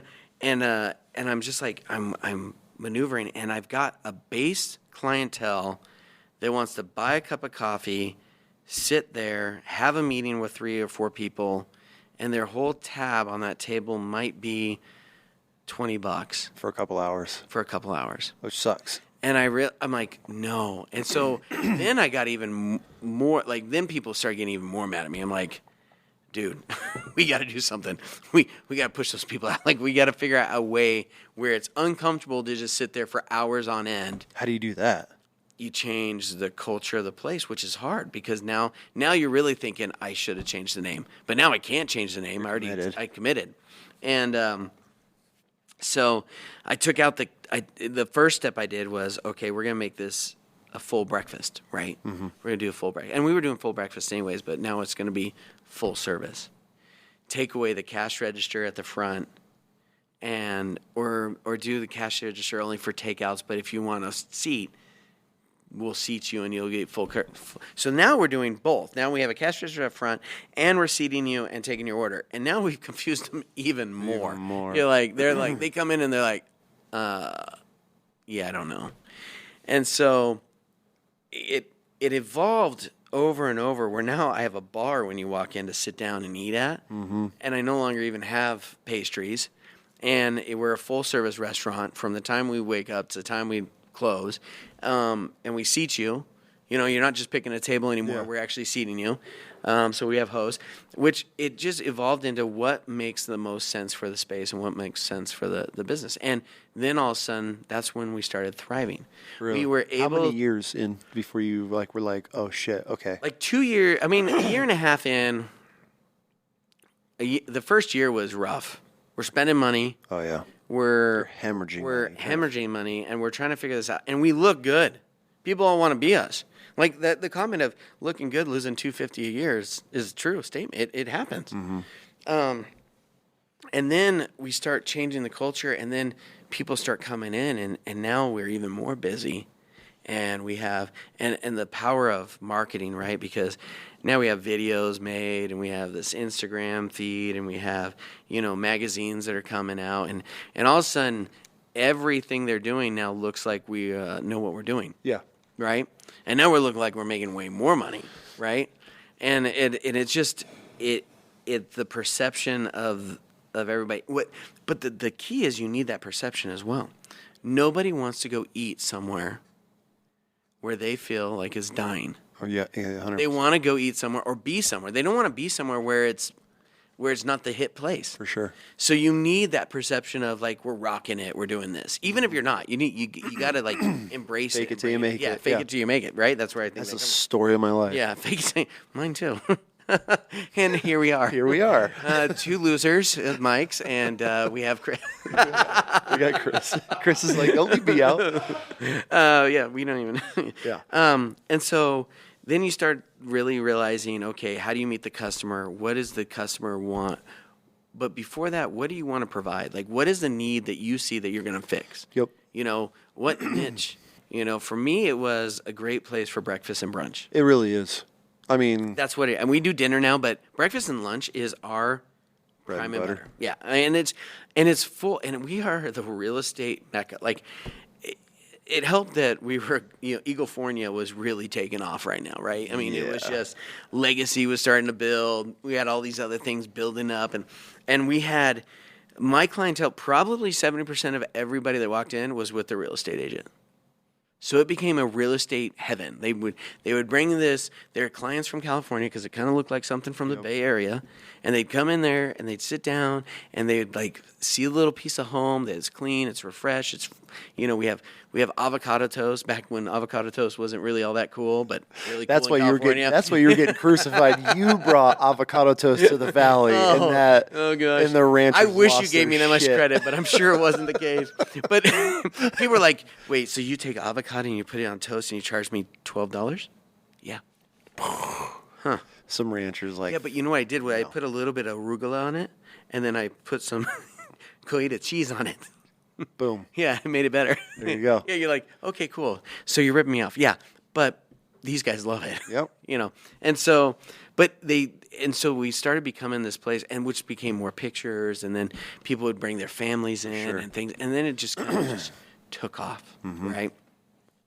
But you'd still have people come in and go, I can't believe you replaced the windows. You're like, huh. You're like, those windows are single pane right now. You're right. I replaced the windows, went and found the crappiest windows I could possibly put in, but those are original windows. They would argue with me. No, they're not. The windows that were in there are stained glass. I'm like, I can assure you, if I replaced those windows, they would not look like single pane. And I literally, we just sealed up where they opened so that, I'm like, I promise you they weren't sealed. So people were arguing with they you would argue on all the everything. time. And they would be like, I was here, this is like 3 years in. I was here last year, and this was, you've changed everything. I'm like, you've been away a while. It's been more than it's three. been more than 3. No, it hasn't. And they would argue with me all day long. You don't know what you're talking about. I said, you're right. But can I get you a cup of coffee? Like, what do you want? Customer's always right. Yeah, like, you know what? Yeah, it was. And then we just started, like, just laughing about it. Yeah, it's just a little bit ago. It's like, now we still get people coming in. We had someone come in, I kid you not, last week. He walked up, he stood at the counter. He's like, there's a bar top right when you walk in. Yeah. He's standing there. He goes, wow, when do you guys take out the register? I'm like, dude. 15 years, 11 years ago. Yeah. Like, you haven't been here for over 8 years, I promise you. He's like, no, I've been here. I'm like, well, we haven't had a register in a long time. But, Oh, shit. But come on. And it's just. Come on in. We're like, better come on now. in. Yeah, we're better. And so then you got to just learn how to. And we're simple. Like, we're simple elegance. Like, our favorite way to describe our food is comfort elegance, right? Yeah. You're going to get a great looking chicken fried steak. Mm-hmm. But we're going to use real ingredients. We're going to do that. So that was kind of like how the birth of Rembrandt's worked. And we just started thinking, if we can do this, what's next? And what was next for you? Kachi. Kachi. Kachi was my... By the way, thank God. You already know you brought the octopus back. I know, and I brought it back the right way. I bitched. You complained so much. Every time I saw you for months, that's all I bitched. That's my favorite thing on that whole. I mean, you have some really good shit on that menu, but like the octopus and the way it was crisped and charred. Before we were like boiling, it was like, oh, cool. Yeah. I was like, we're done with this place. We're done with this place. It's we ain't coming back ever. So Kachi's, I mean, it's got a Sicilian. So my last name is named Cacioppo. My dad's full-blooded Sicilian, right? But the worst Italian I've ever met. Like, won't eat tomatoes, doesn't eat salad. I mean, he won't eat octopus for sure. Like, really? Yeah, no. It's like, he ordered off the kid menu last time he was in there. I'm like, Dad, spaghetti and meatballs? Really? Like my life savings, all my hard work, and you're ordering spaghetti and meatballs. Literally, they're like delivering it, like, and spaghetti. There's no other kid. I'm like, yeah, my dad's right there. You're like, oh God, he's coming back around. He'll be in diapers soon. Don't worry. Yeah, right. It's regressing. It's that chapter in life where you start going downhill. Oh gosh. So Kachi's, I mean, that's another very beautiful restaurant. I mean, what I wanted was to create something that you could put on the coastline in Sicily. Mm-hmm. Like, my vision for it was to design something that you could pick up if it worked. Again, I'm a big fraud, right? I'm here. I'm like, oh, let's throw this out here, see if this works, right? And put it on the coast of Sicily and say it fits, right? That's kind of what my vision was. And maybe the romantic vision of it, like maybe not real Sicily, but, what I feel like it should be. Yeah. Vibey, and so we created this restaurant with big doors that open up to right now a blank field and a road, and lets a trillion of flies in, which is just brilliant. But we live in Idaho. That's what happens. And so, but we did this anyways, and we put a lounge area out. We built a bar that, and again, you do this, and now you're learning as you go. Like my next kachi will have a similar vibe, but will be designed where a customer won't be able to see, probably 100% different. So you'll still go in there and feel like, oh, this is kachi. So you're not going to have like the wood fire oven? Oh, you still have all that. Yep, all that. And that will be like what kachi brand is wood fired Sicilian grill, right? So you're going to have 100% wood fired. You're going to see the wood. You're going to you're going to feel the heat from the kitchen. You're going to see an open kitchen. You're going to see, which I love, an open kitchen. The bar, but the way that we design it, the way we put it, the way that we, integrate it, you're not going to walk through part of the restaurant to go to the bar. The bar's going to be in front. The bar's going to be, you're going to walk basically through the side of the bar to get to the regular restaurant. Got it. If I rebuilt Kachis right now, you would have way more bar and way less tables. Why? Because that's where people hang out. That's the whole vibey piece that you wanted, right? So I built Kachis in 2,800 square feet. So we're 2,850 square feet. And when I took the space, again, listening to some of my old mentors and the people that they're like, lease will kill you. This is the first build. I think I was the first one to pay over $30 a square foot in Eagle, Idaho for a restaurant space. Really? And I was like, oh my goodness, here we go. I mean, this is before Crave opened, right? This is before Coins. Bardney was there. We had a restaurant called Bella Kia that was a old Italian restaurant, which is, by the way, there's going to be a new restaurant that opens up there called Pig Latin. It has the #1 best patio in the whole valley. I will promise you that. Even from, it's just the way that it's put up, the river, it has the best patio, definitely in Eagle. But it's coming back. But we didn't have a lot of options when we built Kachis, right? There wasn't this run, the tequila Spitfire Taco wasn't out. So you were one of the OGs down there. We were like, okay, let's put a restaurant because we need another restaurant, right? And so I wanted it to be different. Everybody does an Italian restaurant. And what's on an Italian restaurant? You have lasagna, chicken parmesan, and we already had a great one, Da Vinci's in downtown Eagle, right? That's an OG spot, right? That is like it's the classic Italian restaurant. Very classic. And really, really good pours, right? It's bar first, and no, but they do a great job. It's classic Italian. Yep. And I didn't want classic Italian. I don't want, really with, like, I don't even remember what diet trend was out that time. Maybe it was gluten-free. Maybe it was, who knows what it was. There's always some diet trend that's going on. Obviously, I don't diet at all. But there was some trend going on, and I was looking at it. I'm like, I want to make a 100% fresh to mouth food for my customers and influence on the whole ingredients, like real vegetables, real seafood, real steaks. How do we do this with just bringing more? And those were the entree pieces. And then, they're like, well, you got to do pizza. So I did pizzas. And then we did these great pastas, but all pastas were handmade. Pizzas were handmade, And so it created this whole idea where everything in that restaurant, I have a single door freezer, a double door freezer, a small one, that if you open the doors today, you'll see gnocchi, because when you make gnocchi, the first thing you do is freeze it. It just cooks better, right? So that's we still hand make gnocchi, and then we freeze it to chill it down. But you will see ice cream, some chef's food, just for them, whatever they want to eat. Yeah. And some meat that we're making for stock. But that's it. Everything else is in my cooler. Really? That fresh, huh? This restaurant, I don't even own a microwave in. There is no microwave in the entire I restaurant. feel like that's how every restaurant should be. But I promise you it's not. I feel like most places microwave it. They have microwaves. I can't even say that true about Rembrandt's. Yeah. Because, it's an infection oven, but it's a microwave. Yeah. We don't even have that. Like, this is a non-microwave place. And so everything is handmade. Everything's hand-rolled. There's nothing that we buy that's processed that we don't actually make. Mayo, for example. We don't buy mayo. We make mayo for our aiolis. Like, we just went to the whole expense to create a space that makes real food. And so that was kind of my drive on this place. Yeah. Now, we were not gluten-free, right? We're not this. We have some gluten. The only thing that, like, I brought in some gluten-free noodles because I'm like, okay, Yeah. I don't want to make anybody sick. But other than that, it is what it is. You're not going to get anything else. Whatever we can make, we're going to do. And so that was the restaurant design. And then I wanted the show, so I put the kitchen in there that was open and customers and, and the live fires shooting up the back wall. And it's just kind of a cool, it became quickly like this cool little hangout place. Yeah. In fact, like year 2, and I opened that one again with no liquor license. I'm naive. I'm like, I don't need liquor.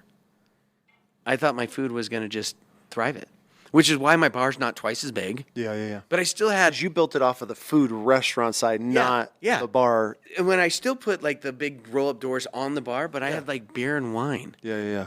And I'm like, Nobody's coming to party over beer and wine. 1 year into it, a full year, I still didn't have a liquor license. How hard is it to get a liquor license? So they were extremely expensive. I've always heard that. Like, if we lose our liquor license, we're done. Well, yeah. I mean, we ended up buying a liquor license for $250,000. Really? Mm-hmm. That's what it costs to buy a liquor. Well, and today, the new rules have changed all of that. Right now, liquor license can no longer be sold unless you've had it, like you had one of the old ones. So I can still sell mine one time, but then I can't sell it again.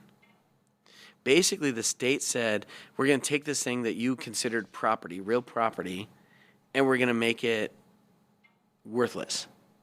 So before I could buy 5 liquor licenses, I'd have to season them. Then I'd lease them to these other restaurateurs, and they would lease them back. And so I would have a revenue, right? That's how they did it. So then it became like some dentist from, a bunch of dentists in Twin Falls had like 5 liquor licenses throughout the Treasure Valley. They didn't have anything to do with restaurants. They just said, I want to go into real estate. I can do this. This still makes it. They're leasing it.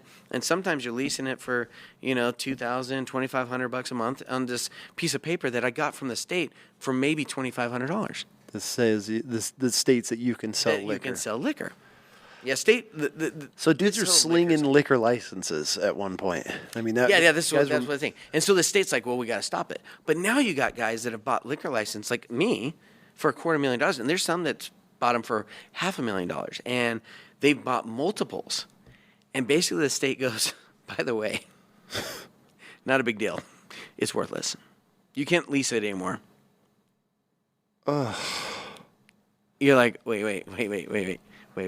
So you forced me to buy this. Well, and the crazy part is now if I get a liquor license issued by the state and I open a restaurant and I sell my restaurant, the way that it was originally written is that I couldn't sell my liquor license with my restaurant. So that new restaurant owner would have to get his own. If he can get one. Because they only put them out per capita, right? So just per city. So just because I've started a liquor or a restaurant doesn't mean I can get a liquor license. Yeah, no. Is this just for Idaho or is this everywhere? No, this is Idaho. This is Idaho. This is Idaho state-run liquor. So they're just trying to monitor. ISP. Yep. Well, we were kind of created by the church, right? Mm-hmm. These are old. I mean, when I first got my first liquor license in Eagle for Rembrandt's, because I put one at Rembrandt's first for the Bloody Marys and all that. Yep. The rule stated in the bylaws that you couldn't actually sell liquor on Sundays. It's still in the law, in the Eagle Code. Barney was selling liquor on Sundays, as far as I can remember. Like, they didn't care. They just did it. Well, I was like, well, wait, I can't do this. I got to go to so I went through the process of going to the council, having them change it, getting this rule revoked, getting it put in so that I can legally sell liquor on Sundays. In Eagle. That's how bad the rules are, right? And so you just have all this. You have all this. These old rules about these liquor license, and nobody really knows everything. And you have 2 options. You just kind of do whatever you do and risk that someone comes in. Yep. But if you piss someone off, they come in here, they read the riot book to you, they take your liquor license, you're done.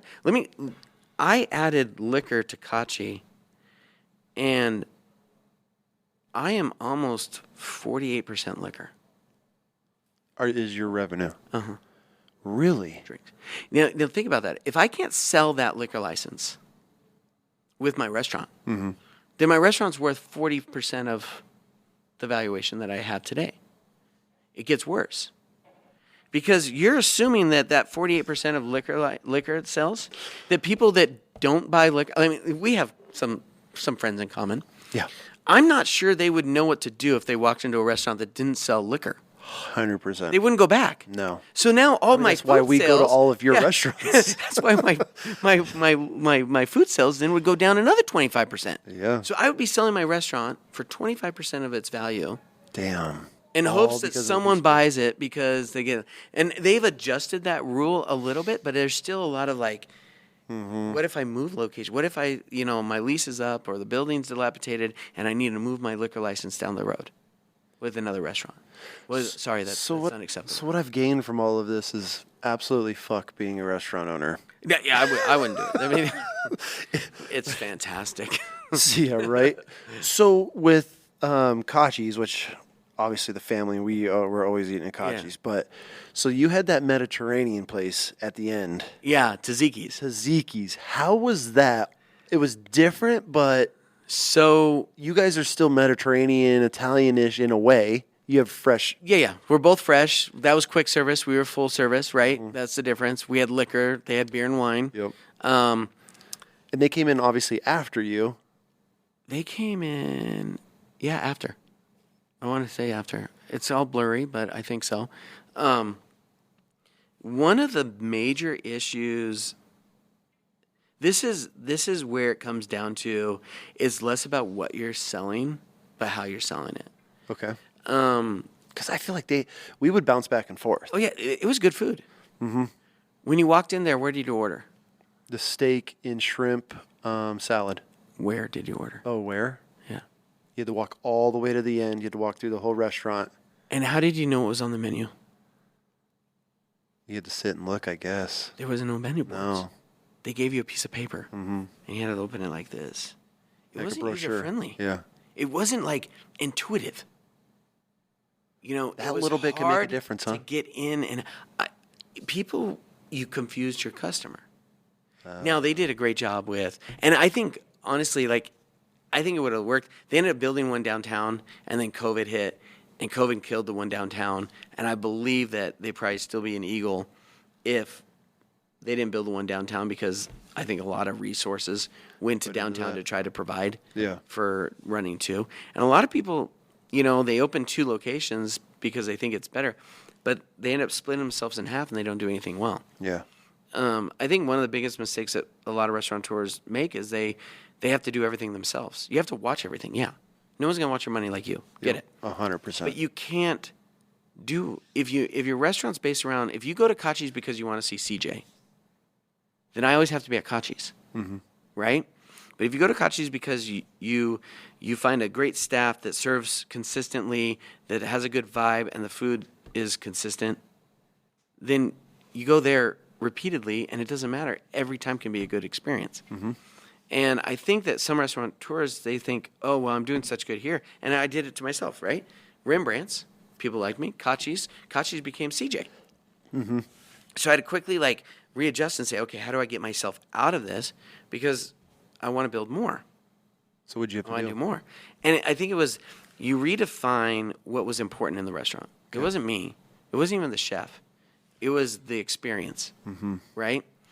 What did Caci offer that you couldn't get anywhere? This vibey. Yep. Wood fire. The heat, everything. The smell. Right? I mean, you walk in there and the smell is, you could blindfold me and walk in. I'd know exactly where we were just by the smell of that restaurant. Well, and I totally agree. And I think that what happened was my staff became elevated. I honestly believe that we have some of the best staff members there. And it became elevated to the point where the experience of that became so consistent that even if the food wasn't always on, that you felt like you were a good place. The bar was good. A lot of your staff have been there there's a lot of faces that have been there for a long time, I feel like. Yeah, well, the problem is they make too much money. But we should untax that. Yeah, I mean, It's a great idea. Yeah, right? You have a lot of staff that's been there. And for me as a consumer, I look for that. Because especially we're frequent flyers, you know, Yeah. we're there, not a lot, but I mean, we eat there enough where it's a lot of the same. I mean, there's one waitress that's, I feel like she's been there, served us the very first time I've ever been. There is some servers there that have been there since the very beginning. And that place has only been up 5 years now, but 5 years for a serving career? It's a It's long like time. and That's got to tell career. you something as a business owner, that if you have a server that's been with you for that long, one, they're being taken care of, and two, they love the environment that they're in. Yeah. And it hasn't been the same, but they've grown in it. Right? Sure. And we made changes that were positive to be like, okay, we like it here. Yeah. And I truly believe that we have some of the best customers. Yeah. That make it exciting to be there. I mean, you've been in there and you see the same people. Yeah. We are, it's, you know, everybody says we're Cheers. Yeah, we can be Cheers. I want to be Kachi's. Yeah. I don't want to be Cheers. I want to be Kachi's. Fuck Cheers. You know, we actually, some guy brought up this thing and he goes, dude, this is a country club. Like Kachi Country Club. So we had shirts and cups made. So we have Kachi Country Club shirts. And people are like, they're super confused. They're like, wait, you own a golf course? No, I don't. We just want you to feel like this is your place. And whatever that is for you, that's where we're going to serve. That's where we're going to meet you. Some people want to sit in the back and not be bothered. But most people, like, you get in there at happy hour, and if you don't like people, don't sit in the bar. Yep. Because at one point, some random guy or some random person or couple are going to come and sit down at your meal or at your table and just start talking. For sure. And it's just the way that the culture's kind of mingled. Even with the patio. Yeah, I mean, even with the people patio. It's awesome. And I think that's so. Kachi's is probably my one restaurant that I created that it makes me feel like, okay, we did this right. Like, this concept rocks, and this concept we can redo and make up more and leverage, right? Yep. Going back to how to leverage something, Kachi's is that way. Yep. But now you got to throw in, if you're going to make a multiple Kachi's, what has to happen? The food has to taste the same Everywhere. every single time. The drinks have to taste the same every single time. Is that what you're looking at? That next? is the most time-consuming, hardest part of my job right now. Is figuring out how to do that. Mm-hmm. In fact, that's where my old mentor, George, that owned Wendy's, is now working back with me To help you with this? to help me take Kachi's to be able to put 3 up, Really? license it, get and maybe, you know, for me, I want it to be a lifestyle business. For sure. I want it to be a lifestyle restaurant. So like Tahoe and like, you know, I can see this. maybe somewhere on the coastline. You know, I want it like McCall. I want it to be, yeah. you know, if I could find the perfect spot. In fact, anybody listens, and you have a building in McCall that's on the water, that is not looking straight in the sun in the afternoon. Yep. Call me. Yeah, right. That's it. That's the space. We will. I don't care. I know it's hard to get employees, whatever, but it will be such a fun place to work and such a great experience that people will flock there. And it's true. You know, in the summertime is actually some of my worst time for regulars because all my customers are in McCall. Oh, yeah. You know, it's like, where are they? Oh, they're up there. Oh, they're up there. Holidays are the worst because they're all playing in McCall. But that's just where we've created. So my idea for Kachi's and my full vision is that this is, which is great for me because now I get to travel to Tahoe or to all these places where I just want to hang out and have fun. You know. Yep. Now you can build a restaurant there. So that's the future for Kachi's? That's the future for Kachi's, yeah. That's pretty cool. I see multiple Kachi's in the right locations. Now, to get it there, I'll probably build one more like in Meridian. Yeah. Just so that I know that Eagle's not a fluke. You got to test it. I mean, there's a spot right you gotta there. get the spot. Eagle and Victory. I know. The old people home right there. That's right behind the house. I can walk. That's right. I can walk You know, to Kachi's. Geno's, when Geno's went out, Yeah. I said, dude, that's the location. We got to do it. Yeah. And now the griddle's going in. I know. Way to sleep on it. Right. Way to sleep on it. So after Kachi's has been tried and tested, and now you're what did you move on to next? I went to, so then I started helping with other concepts. I started, you know, people would ask me, you know, what do you think about this? What do you think about that? And so I started helping out a friend and been pretty involved in Porterhouse. Yeah. And started, you know. That's how you and I originally got connected, was through Porterhouse. Yeah, and Porterhouse was this unique, cool. Dave was the one that started it, Dave Falk, and he started it in 2000. It's been part of Eagles landscape forever. It's kind of like one of those consistent OG places. He's created an amazing relationship with his suppliers that he still gets delivered direct to these, so he gets to really compete in the market. But he just does a superior product. He does a great job on doing that. Now, I see him, he actually passed 5 years ago, and now his daughter is running it, and she's doing a phenomenal job. But it was a mom and pop shop. So now we're understanding what's our labor percentage. There was always money in the bank, which is great. But why? How do you leverage that? And so that's where I started taking on some other hats and just saying, all right, so if you have this company, how do we leverage it? How do we make this cash flow in a real way? And where do we add cash? Cash flow is the most important part in any business. We know this, right? And without cash flow, you're just never going to make it. It doesn't, cash flow absorbs all sins. So it means let's say I want to start a bakery. And anybody listening, how does one go about that? Is it just networking and trying to find somebody that has a cash flow that believes in what you're going to do? Or do you just save and grind for years until you have enough to fund your own capital to start a business? Well, okay, then you have partners, right? Exactly. And partners have opinions, right? And opinions are typically the cause of splitting up partners. 100%. Do you recommend doing partners? I mean, with all the years? There is some great partnerships that I've done, and then there's some partnerships that I've done in the past that just, they started out really well, but they don't always hold true to being very well. And it's because people sometimes are in different places in their life. That's all. It might be that still an awesome guy on the other side, but this one, for me, let's say for me, I want to expand more. And this one's like, no, I want to do less. I want to spend more time with my family. I want to be home at night. I want to be, these things. Well, they're two different ones. Or, even in my case, I have a partner that we've done some great things together. He's older. He's like, okay, now what's my next step? He's retiring versus me who's wants to continue to build and do more. So it just causes conflict. So back to the question on, should we do it? I think there's value in partners. I really do. And it's hard, and you still learn. I'm still learning to listen to someone else, right? Especially, but I think the question is more or less, do you have a product that you can replicate and make consistent?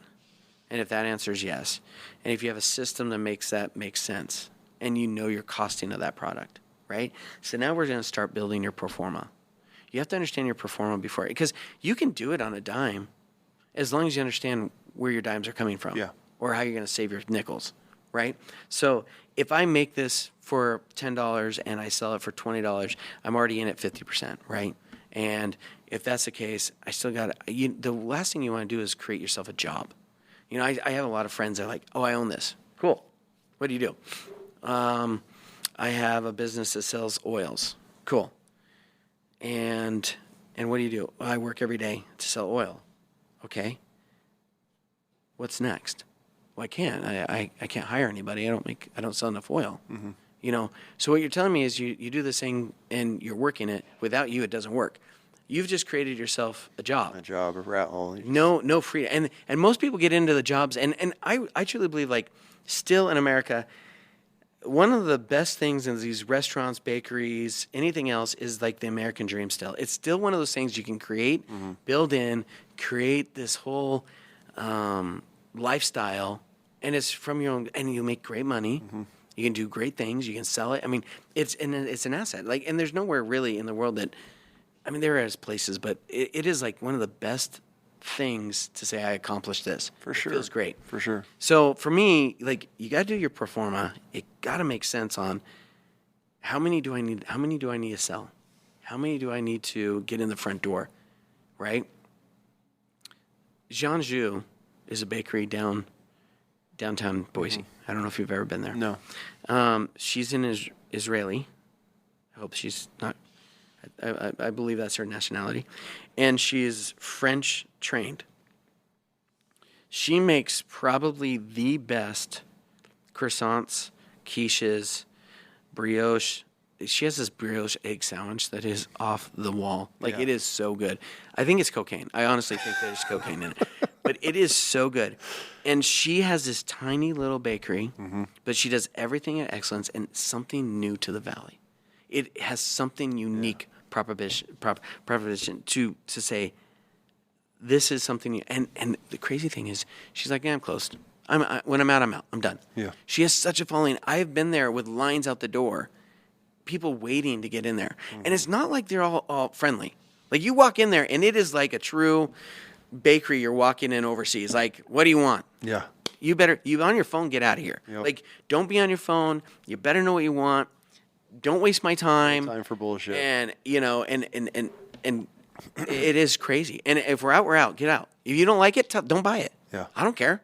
Leave. Like, it is not, but it's an experience, right? And it's something different that we didn't have. Yeah. And she is always busy when she's open. And her story is amazing. You should do some research on her. She's had a hard portion of her life, and she's come around that, and now she works for that piece of her life. And and she's just an amazing woman, and her husband's great. And but they do a bakery. Yeah. That they started very, very easily with a small amount, created a following, understood the pricing, understood how many people they needed in, and they just went to town. Mm-hmm. And I think that's the key, which is, what's your pro forma say? How many people do you need? Yeah. So, and I think most people like go into restaurants saying, oh, I have this product that no one else has, which, by the way, your bread is off the chain. I love your bread. Oh, thank you. It's awesome. Yeah. And I think we've been bugging each other about putting it in different avenues to start selling and getting your name out there. But it's amazing. Mm-hmm. And it works. Just, you got to figure out what is the numbers look like to perform it. Yeah. And the kids love it. It's fun, and so, but it's like, it's one of those things, and this is why, I love sitting down with you, is because never in a million years, if like all my buddies that truly know me from Marine Corps days, high school, whatever, and they're like, you fucking make bread? You missed your calling because bread is damn good. Yeah, I remember we were so nervous. when we when we gave you those loaves, the original ones, because we were still fairly new and we didn't know what the fuck we were doing. I know now. I feel like I can't even get any bread. It's like, I'm so sorry, we're sold out, dude. Well, you're out. Yeah, Justin's like, "Ooh, say every time you come over, you're gonna bring me some." I never have any. But it's one of those things that, like, we play around with the idea. We love the marketing behind it, because it's different. And it's, instead of, your typical sourdough. Yeah. And all these, like, basic white chicks, and like, my cottage bakery and do a day, And I'm just like, fuck, I can't relate to that shit, because it's some chick that's during COVID, and it's like, fuck, next, like, I just like, what flavor is it? I'm out. But with this, I feel like it's fun because, one, the biggest thing behind it is the whole family's involved. Yeah. That my oldest daughter, she's learning the marketing, the social, the photography. I mean, she's the whole back end of it. She is engulfed in that. And then even with our youngest, being 10, she does the product development with us. She's the one that's helping come up with these flavors. And so everybody's involved with it. And then at the same time, it's like, we have these jokes, and, and we're actually going to start slinging sourdough as a guest. Like, if you're a guest on the episode, I'm going to start bringing it. Is like I said, I'm chocolate. Like, where's my bread? I got you. Well, these are the struggles of growing a small business, is because we'll post something and we're still doing this out of our house, out of a fucking oven. Yeah. Like 3-4 loaves if we're lucky at a time, and we'll have like just bread stacked. Yep. Which is great. We make a post about it, and it's just like, it rushes. And so, right now we did order more of an oven. An oven, like an actual factory, industrial size oven, but with the bridge collapsed in Baltimore, it delayed it like until like October. And we're like, fuck, we'll just wait, because we weren't sure what we were gonna do over summer. But it's been a lot of fun, and like when we make it fun, because now we have this core group of guys, right? Veterans, hunters, dudes that never, like me, I would never watch some just boring ass chick on social talk about her bread and her little cottage bakery. But now these guys are like, fuck, dude, try this. And we have customers now that are to the point that they're bringing us product, like ingredients and saying. I just came on Adam McCall and he was like, I got these huckleberries. Can you make me a huckleberry loaves? Here's the walnuts. Here's the he brought us all the ingredients. He's like, I just want to see. So we have these people that are able to make custom loaves for, but like the end goal with us is to get to where we're just doing batches of really cool flavors. Yeah. And stuff like that. And because, you know, we go to these little fairs, these little farmers markets, and it's all just plain sourdough, which is great. Like nothing beats a fresh out of the oven sourdough. Yeah. Plain sourdough. The queen bee is what we call it. There's nothing. It's the most amazing. Yeah. But when you're pulling out, like, you know, we just did one with those Italian cherries, the, oh God, what the hell are those? Not the red ones, are those dark. The dark. Really thick cherry juice. I can't ever remember the name of those, but, anyways, we did that with we did it for Valentine's Day, and, you know, we went and picked all these cherries. And so it's just like seasonal flavors now at the garden. Was the whole bread red? It was purple. It was purple. And so we use a local orchard, the Gem Orchard out in Star. We go and get like a cherry pulp and all these different flavors from them. So we use a lot of their stuff, which is cool because it's seasonal, you know. And so that's where we see the end goal with this is like seasonal, local, fresh ingredients that people can order. And then like once they're gone, they're gone. And that's what's cool because, you know, we created a little buzz. We came out with this pizza loaf and it was, I mean, we sold just ripped. And I told the wife, I'm like, shut it off. We have to create a demand. She's like, babe, we're making money. I'm like, shut it off. Yeah. She's like, are you sure? I'm like, fucking trust me. And we shut it off. I mean, we had people for weeks. What the fuck? I couldn't, like, sending us, like, hate emails. I've ordered this and it's not coming. What is going on? Yeah, like, how is it already sold out? I want something. I mean, for weeks and weeks and weeks afterward. And I was like, and she's like, holy shit. And so I'm like, if we give everybody everything they want, then it's not as special is how I feel. It's going to flame out almost. And so that's a hard time. I mean, you have a story behind it, right? Yeah. So the worst thing is every restaurant, like, has a 7-year like turn. Like, what happens in 7 years?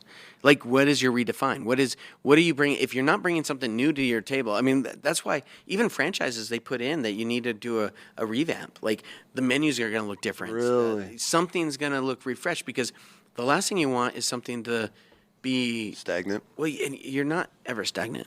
You're either going forward or backwards. Okay. Right? It's pretty much like, it's just never going to just... It's either intriguing or it's going to become less and less and less intriguing. Got it. Right? And so your story, you have this organic story that keeps on changing, that keeps you looking. It's almost, and you're good at that. I mean, that's like who you guys are. So you pair that with a great product. Bread that's better than your wife's. You're undisputed. See, like love it. But that's my slogan, you know, is because we have these guys that order it and they're like, "Shit, dude, this is better than my wife." Yeah, like, we get it a lot, and then perfect, exactly. And then once you sell the husband, you know, and then our hard part is selling the wives because you know I can make it. They're just putting product in it. Yeah. And then they order it, and then the wife's like, "Okay, my husband convinced me." We get so much of that, so I feel like we are able to capitalize on the hardest demographic. Yeah, is some rancher, farmer, hunter, veteran that doesn't give a fuck about a loaf of sourdough. But since me and me being who I am, if I'm supporting it, they're like, "Okay, let's do it." This is trying it. Well, it's also like it. Remember when Starbucks came out and on the cup they had a little green circle and you felt better about it? Or when you put on a piece of jewelry and it's this, or you put a brand, every brand understands that what you're trying to do is get someone to feel better about themselves by using your brand. Yeah. Right? Yeah. And you're creating an idea like, I'm something bigger than what I am. Right? Which is kind of a dangerous world that we live in, but that's what we do. That's why we have so much depression and all this other stuff. Because you're never going to find that itch in products. But people try, right? When you walk into Kachi, I hope you feel great about yourself being seen there. Yeah. You know, just being there, right? Being there for yourself, but then also that pride of like, I saw you wear eyes at Kachi's or whatever else. It makes it almost like I tied them in. Well, then you're doing the same with with bread. And you kind of got this old world feel of your bread anyways, which is kind of fun. Like it's the old versus now we're just being creative. Yeah. Like old sourdough loaves, that's kind Revamped. of deformed or whatever else with this new flair, right? But you feel better about supporting someone with a story. Yeah. And you feel better about having a product. Yep. It's like Dutch Bros. Their coffee is crap, everybody. Yeah. Come on. It really is. We all know this. The sugar's great. The sugar's good. The syrups are amazing. They made a business off mom and dad's money. Mm-hmm. You know what? If you find one, email it send it to the show. If you can find a Dutch Bros sticker on a car that costs over $100,000, I want to see it. Oh, okay. That's not their market. Yep. But I guarantee you're going to find a sticker on that 86, Subaru that smokes like a sieve and has got 2 like burnt out and 15 kids in it. Yeah. Like that's their market. Yep. They understand their market. Mm-hmm. You understand your market. And that's like when you're building this business of yours, understanding your market's the hardest part. Yeah. What niche are you serving? Who are you serving? Who's buying your product? Because if you say everybody's going to buy it, well, it's hard to fan that. Yeah. It's hard to fan that. Well, even Starbucks has a clientele. That doesn't mean that other people don't go in. Kids don't go in, but their clientele isn't that, Yeah. Like you take Black Rock, the coffee restaurant's right by that. Like my kids love going there because they'll go and bring like board games and they'll just play in there or they'll do work or whatever there because it's a different atmosphere. And they literally just built a Starbucks right across the street from them. Mm-hmm. But my kids have to pass Starbucks to get to Black Rock.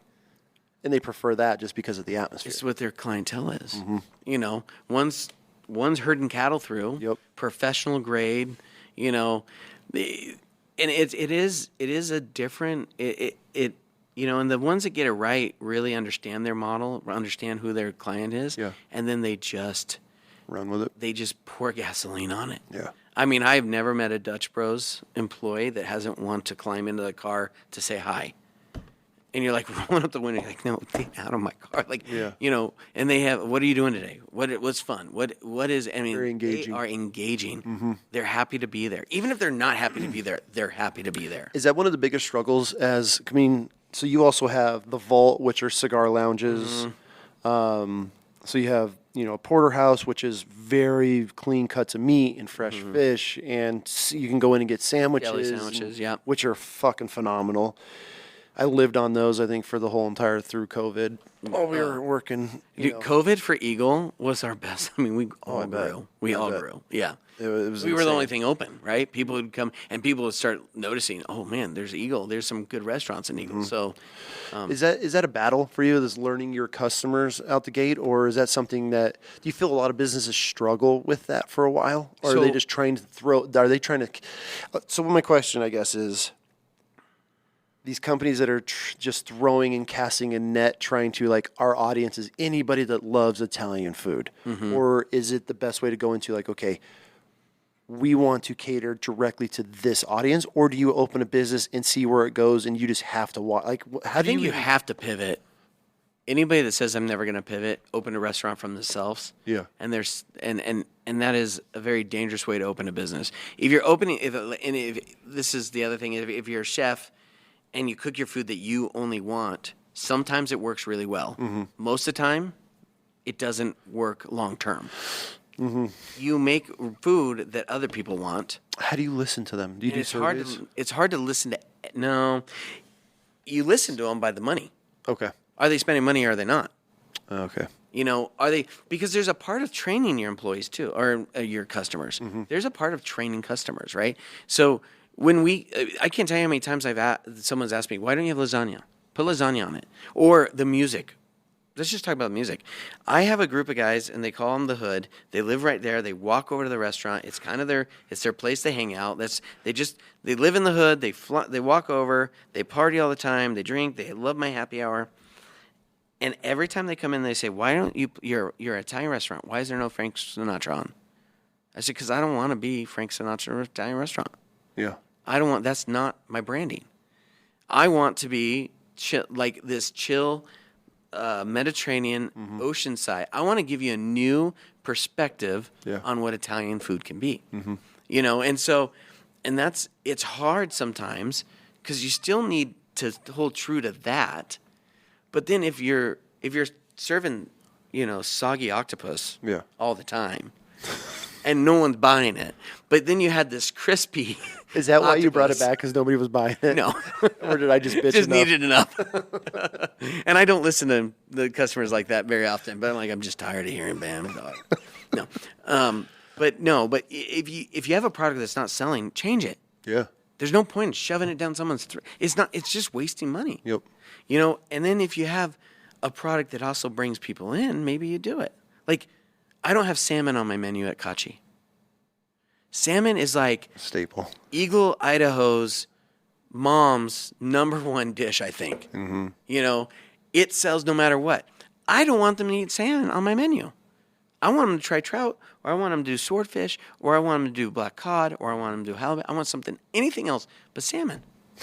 I don't want it. Yeah. And the people are like, why? I said, I don't know. There's enough restaurants that serve salmon. Yep. You know, how many swordfish dishes do you get? Let's try that. You know, let's try something from the ocean. Like it's okay. Yeah. My youngest loves it because there's so much different stuff. I'm very blessed with kids that eat. Yeah. Oh, my daughter's the same way. She's like, I'll have the clams with 4 scallops and like I get done looking at her menu, like her ticket. I'm like, honey, your meal's like $180. Stop. Yeah. And my son, I'll have a Wagyu steak, please, but no potatoes or anything. So then you don't eat enough. And he's like, I'll have another Wagyu steak, please. I'm like, kid, that costs money. We went to Crave the other day. They have these hot rocks. Have you ever seen their hot rock appetizer meal? Yep. And it's just Wagyu meat, beef, and you cook it on a hot rock. He ordered 2 of them and wanted a third for his main meal. You're like, no, you're done. The kid's 11 years old. Yep. I'm like, no. That's how my youngest is. She goes straight to the steaks every time. And she's like, Dad, what do you think of this steak? And I'm like, some $60 steak. I'm like, kid, you've yet to ever tell me that you've had a steak better than mine. She's like, I know, but I have to try it.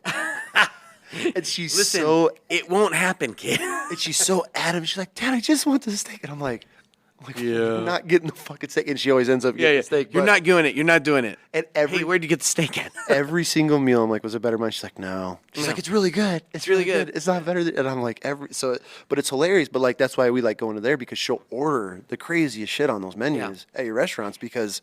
And I want it to be that way. I want you to get off of, like, there's 100, and that's where I think restaurants really thrive. And we're starting to see, like, Percy just opened up downtown, and it's a wood-fired American, right? Wood-fired American, which is great. I had some great meals there. It was very good. But it gets you out of, like, the normal, you can get a burger and fry anywhere. Like, do it a little different, whatever. Like, you don't want always the country club cooking. Yeah. You want something a little bit different. For sure. And so, and it's kind of branding, right? Yep. It's who we are. Yeah. I mean, it's fun watching or fun listening to you because, you know, of talking and just listen to the customer. You know, that's what your biggest takeaway from, you know, what I'm getting from you so far is, you know, and we try, you know, we listen, and, you know, from our little, you know, what we have going on, and, you know, we were listening. What really sank in with us is people are buying these loaves of breads for gifts. Like, I personally, and, you know, I've sat down with the wife, we're like, I've never bought anything to gift to somebody like for food wise. Are they real estate agents? No. They're just gifts. Random, like, oh, we're having some people over, we're having a party, and we want to give them a bunch, or hey, we're all meeting up in town, and so like to us, and like we're talking, I'm like, have you ever ordered somebody, like, besides maybe like a fruit basket, for someone to get well? I would never consider buying a loaf. Come over to a party, and I'm going to leave you with a treat. I have some friends that do that all the time. I'm like, come over to my house for a party, and it's like, okay, what am I going to get home? You know, it's like, but that I don't understand it. I don't either, but we listen to that. Well, you have to. And we're like, well, if this is good enough for somebody to gift them, and that's another thing. Well, and something unique enough and not, it's harder, and that's the key. When you give a gift like food, it's usually something that not everybody knows about. It's usually something that not everybody can get. And that's kind of like the coolest part about seeing a product like yours be something that elevated, where like I guarantee you haven't had this food. And I've had people come up and say, you got to try this because I guarantee you haven't tried this. But to give someone like, oh, and here's a gift card to go do it. Like they believe in you that much. They're like, here's a gift card. Go try that restaurant. It's amazing. Yeah. Yep. That's probably the best honor you can ever have, because it's not that they like it, that they love it so much that they're going to tell their friends to go eat it because they're going to love it as well. It's been fascinating. We're excited to see where it goes, just for fun. Worst case, it's been a lot of fun to be able to learn and to show the kids like everything that goes into a business at this age. And we sat down with them. We're like, listen, like, especially our oldest, like, she's like, I don't want to make. She's like, I'll bake and I'll do everything else. She's like, I don't want to make the bread. I don't want to. And she's like, I'll bake but not make, is like her little thing. I'll bake. But I told her, I'm like, that's the best part about this, because we all get to learn something new and you get to find what it is. And I'm like, listen, this isn't something that like we're going to be doing. Well, we say this now, but who knows the way it's growing. But I'm like, I imagine you as a just fresh, brand new, beautiful 16-year-old girl with a license that wants to just run around. The last thing you want to do is break fucking. Yeah. By the way, I'm going to go home and bake bread. Hey, we got 30 orders. We got to. Yeah. 3 Although, you might be onto something. Less boyfriends, more bread. Exactly. She ain't got time for shit. But, it's been fun. It's like buying your daughter a horse. You're like, yes. Yeah, she won't even date till 32. Right? Nobody will date her because they're a crazy one. But as far as business-wise, what's one of the best business decisions that you've made that is elevated? The next one. The next one? Okay. No, I honestly, the risk of going out on my own has been one of the best learning business decisions I've ever done. I think as far as giving up 100% control and just watching what is the moving pieces, stop micromanaging everything, start managing what controls the big ship, and entrust the people under. I mean, I have a guy named Randall now that's my GM at Kachi, and he is doing a phenomenal job. And it's not about CJ. It's not even about Randall. It's about Kachi's. And he's really diving into it and being like, okay, this is what it is. So letting the brand stand on itself, not on a person, has been really important to me. Even you could leave at any time and it's still Kachi's. It's not CJ's. Yeah. And for a while, I don't think it would be the same thing. I was there every day. I was expoing. I'm still there every day, but maybe not expoing, not running the floor. Now I'm just glad I'm basically able to run around and play with, and talk to customers and people that I've created a relationship with. Yeah. And I will say this, like the greatest, like Rembrandt's, Kachi, everything, the Vault, Eagle, Jovino's, even when I built that, all these platforms created opportunity to be present for partnerships in the future. I have met and had more opportunities through these ventures than I think I would ever have gotten before. Rembrandt's led me to Justin, right? And hit that group and created some great great now lifetimes, I hope, friends, right? And that was because of a meeting behind Rembrandt's, because I had a restaurant that another guy wanted to go have a meeting there and invited me to sit down, and we talked about crypto, which I'm like, what is crypto? I think I even asked, what's crypto? Yeah. Like, I'm so far out of this world that what is crypto? And so I'm so naive. All I do is cook and freaking serve tables. But, and so it's like, it's given. And we touched on it a little bit earlier. It's the people, your sphere. If you're hanging out with people that are going nowhere, you're probably going to go nowhere. If you're going to hang out with people that are better or that have a drive or that are like-minded in what you want to achieve, you're probably going to achieve it with work. But you can't hang out with someone. Your sphere can't be this, like, I'm not motivated. I'm okay just being here. But I want to be, I see it all the time, even with my employees. It's like, I want to get out of trouble. I want to stop. I want to save money. I want to buy my own house. And then you talk to them, what do you do Friday night? Oh, we did a rager at my house. We spent everything we made, and we bought beers, and we just did this and that. I said, huh. So when is the change? When someone told me this a long time ago, and it says, no change, no change. Mm-hmm. If you want to change your outcome, then you got to change what you're incoming, what you're putting into it. Yeah. Like, or your friend. And it's hard. Like, not saying, like, don't talk to your friends. Like, I'm not saying, hey, lose all these deadbeats. What are those friends contributing? But there's two types of friends. Friends that are encouraging you to move and to continue to grow. And I believe in any relationship, I don't care what it is, you're either growing in that relationship or you're dying in that relationship. Mm-hmm. You're either being productive or you're being not productive, right? Yeah. And so if you're surrounding yourself with people that are getting drunk every Tuesday night and hanging out and sleeping in and that's not what you want to do, you got to change something. You got to be brave enough to say, I don't want to do this anymore. I'm going to go do this. Yeah. And they're going to make fun of me maybe, or they're going to, and what's cool is some of your friends will be inspired by you, and you'll continue to be a friendship and continue to grow together. Some of your friends will look at you like, dude, no, you're not for me. Yeah, you're too good for me. Yeah, and that's nice. Okay. That's okay. Like, change it. I had friends that I had previously that I probably wouldn't want around my kids. Yeah. Right? Like, I think everywhere I bring my kids has influence over them. And if I want my kids to be, go-getters or entrepreneurs or even value struck. Like, what is the important values to me that I want to instill in my kids? Mm-hmm.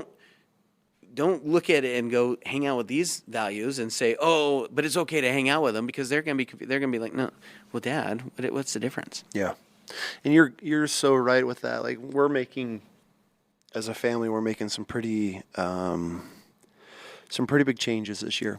My wife and I are retiring from one of the things that we're doing right now because we want to go all in. Mm-hmm. We want to, especially like with goat and the bread and everything we have going on.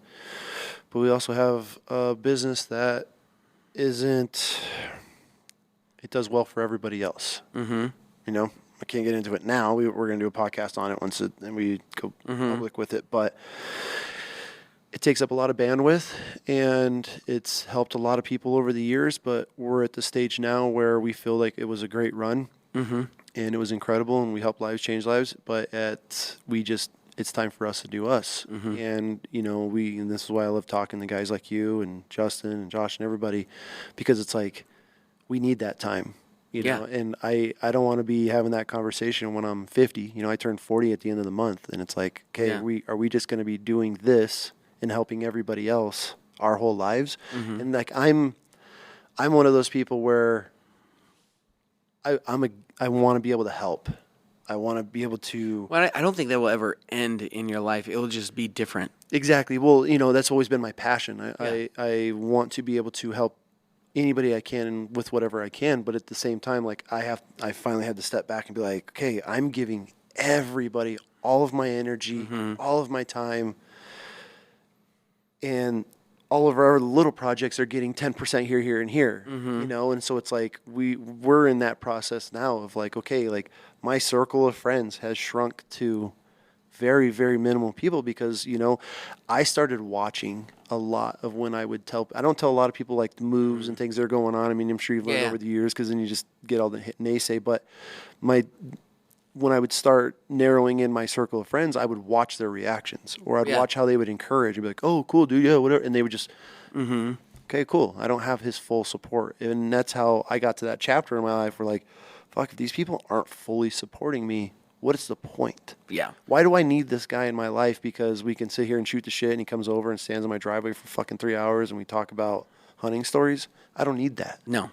And so with that, we sat down and like, cool, like, where's our bandwidth being taken. And that's where we're both stepping down and we're ready to jump full in and grow something with our children. And so that way I want to be that family business where we're looking back absolutely. 10, 15 years from now, like, holy fuck, like this was awesome. Well, and the other thing is, like, and the thing is the people that are going to make a difference in your life, relationships work when you give more than expect back.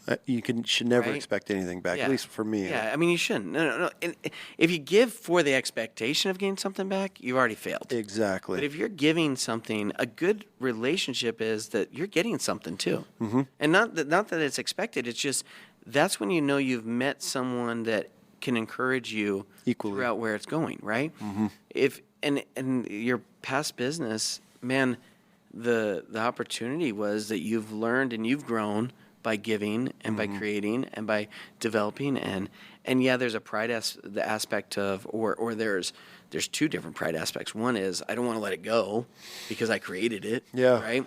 And I feel like I'm a failure if I close it down. But it's next chapter. Moving on is never the failure. Yeah. It's not moving on is the failure, And that's where we're at right now. right? I mean, but if you don't get anything back, you have to. Then you're not in the right spot.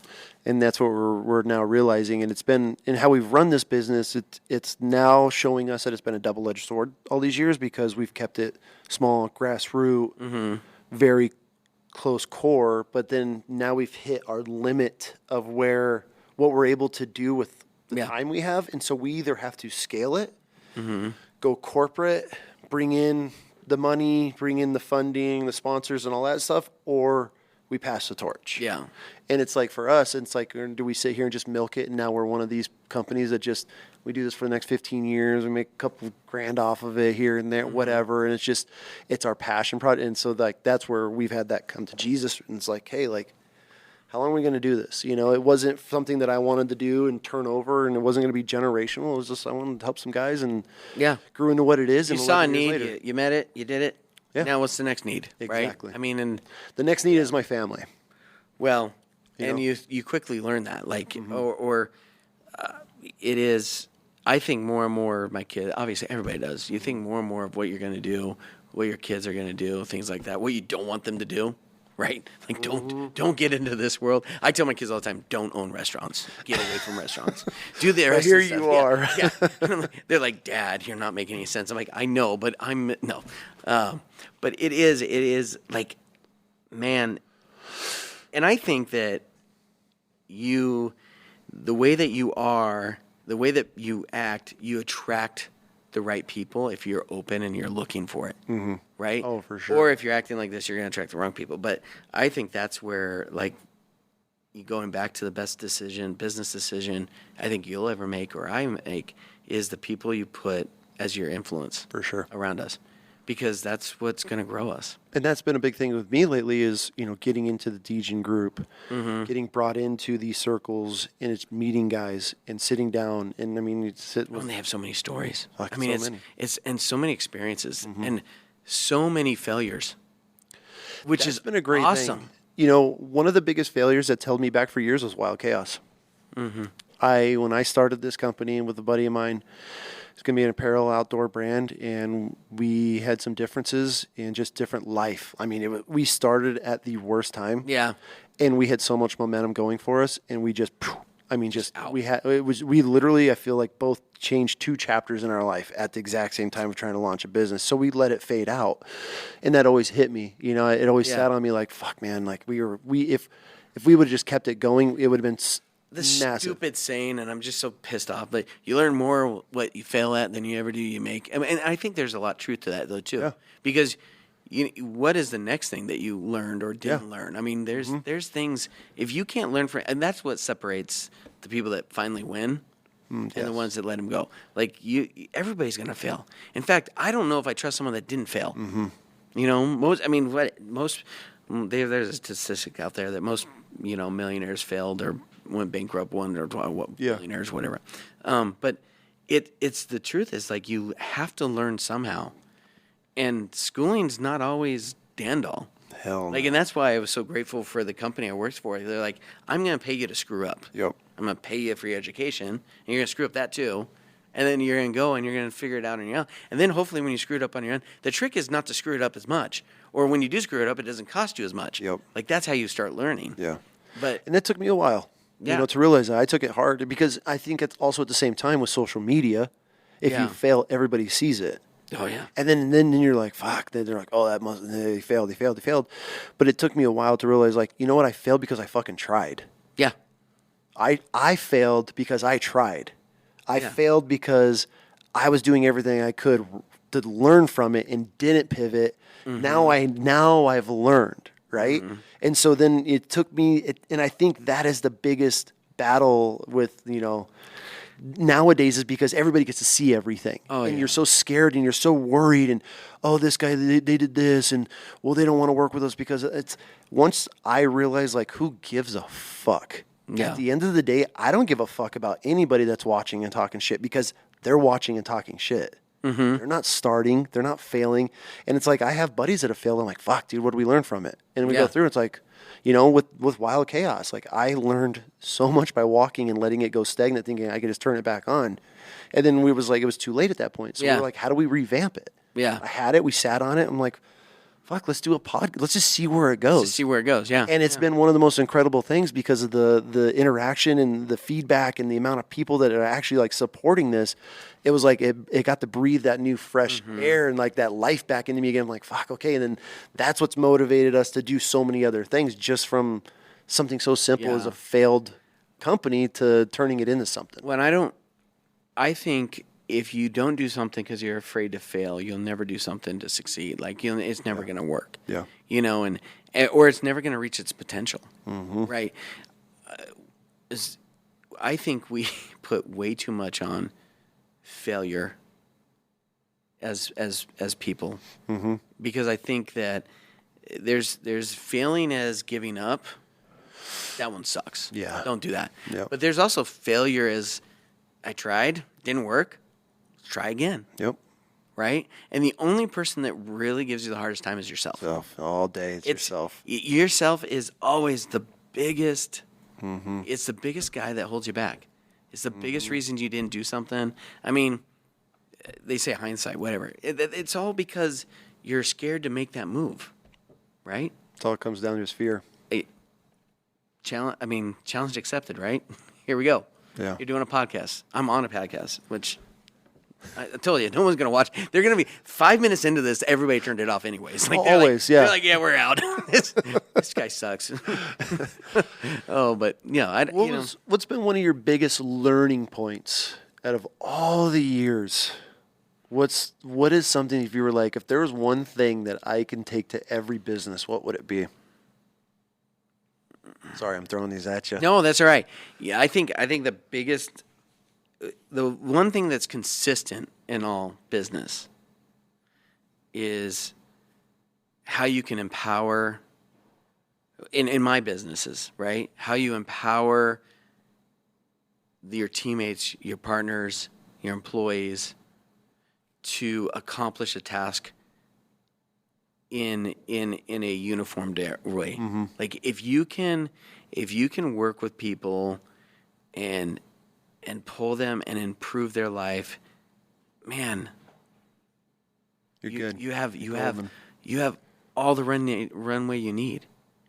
Like I think the biggest success I've ever had is not how much money I didn't make, how much money I made. It's not how many restaurants I've had. It's not how many buildings I built or developments I've done. The best success I've ever had, above my 3 beautiful children, is absolutely watching people grow in themselves. Yeah. When someone comes and says, you know what? I want to know this because you've created this in my life. I think about the people that have changed my life. Yeah. And encouraged me, and it's the little things. It's like, okay, I'm going to be better this way. And you're still learning. Like my mentor, back when I was 17 years old, told me, I think it was yesterday, actually. It's pissed me off. Told me, you got to stop doing it like I used to do it. You got to do it like you're going to do it today. Because what I did back then isn't always the same as what you need to do today. So this guy was like, I'm like, no, I got to be this way. This is what it is. And he's like, stop it. Believe in yourself. Understand that you know what you're doing. You've had the experience now to start doing things your way and believe in yourself and do it. And that's why I think people say I'm a fraud because like you just think I'm a fraud. Because you still can't believe that you've come to a realization or you've come to a place in your life where you're now being able to do it a different way and getting results. Like you've always been doing it like, well, I'm just doing what this guy did or this guy told me. Now I'm doing it the way that I think it should happen and the result, and I'm going to fail. Like there's going to be something that I do really wrong, but there's going to be a lot of things that I hope that I really change around and I make right. Has there been a learning experience that you can think back on that cost you a lot, or you were just like, oh shit, we fucked that one up? Oh, well, I mean, yeah. The learning, I mean, this is going to be personal in my personal life.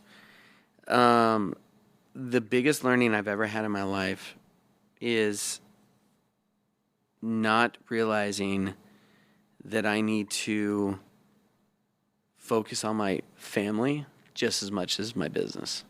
Okay. I mean, you own a restaurant and they'll say night, day, whatever. But I took so much advantage of understanding that my family was always going to be there. And I woke up one day realizing my family wasn't there at all. Ugh. I just became a real father to my kids in the past probably 3 years. Like, honest to goodness, understanding them, listening to them, talking to them, enjoying hanging out with them. And my oldest is 15, my youngest is 11. I've wasted so much time, right? And it cost me a marriage. It cost me friendships. It's cost me, all this other things. And not to say that my success was because I ignored them. It wasn't. In fact, I have more success today not living for money, not living for all this other stuff that I thought was so important, and being part of my family. I've had more opportunities for greater success today than I ever have living for that, right? Because I believe that when I look at someone and I want to be in business with him, if I wanted to go into business with Ben, and I would look at him and I'd say, okay, his track record is this. He works really hard. Cool. What's his family look like? How close is he? What's important to him, right? And if you can master being a good family member and also a hard worker, I think you have the best secret sauce for success in life. For sure. Because I'd rather do business with you than a guy that I know has cheated on his wife 3 times and is in his, whatever marriage and just at the bar all fucking night. Bar. Yeah. Because what's that teaching is it's you're living for yourself. And at some point, the bar is going to get you. At some point, you're going to have to make a change. And is it going to be at my expense? Yeah. Or is it going to be at his expense? Is he going to fail in his life where it goes away from kids, family, money? Or is it going to be my expense where all of a sudden my company goes down because someone didn't have the right pieces in line? The best manager always is the manager that can manage his life first. Always.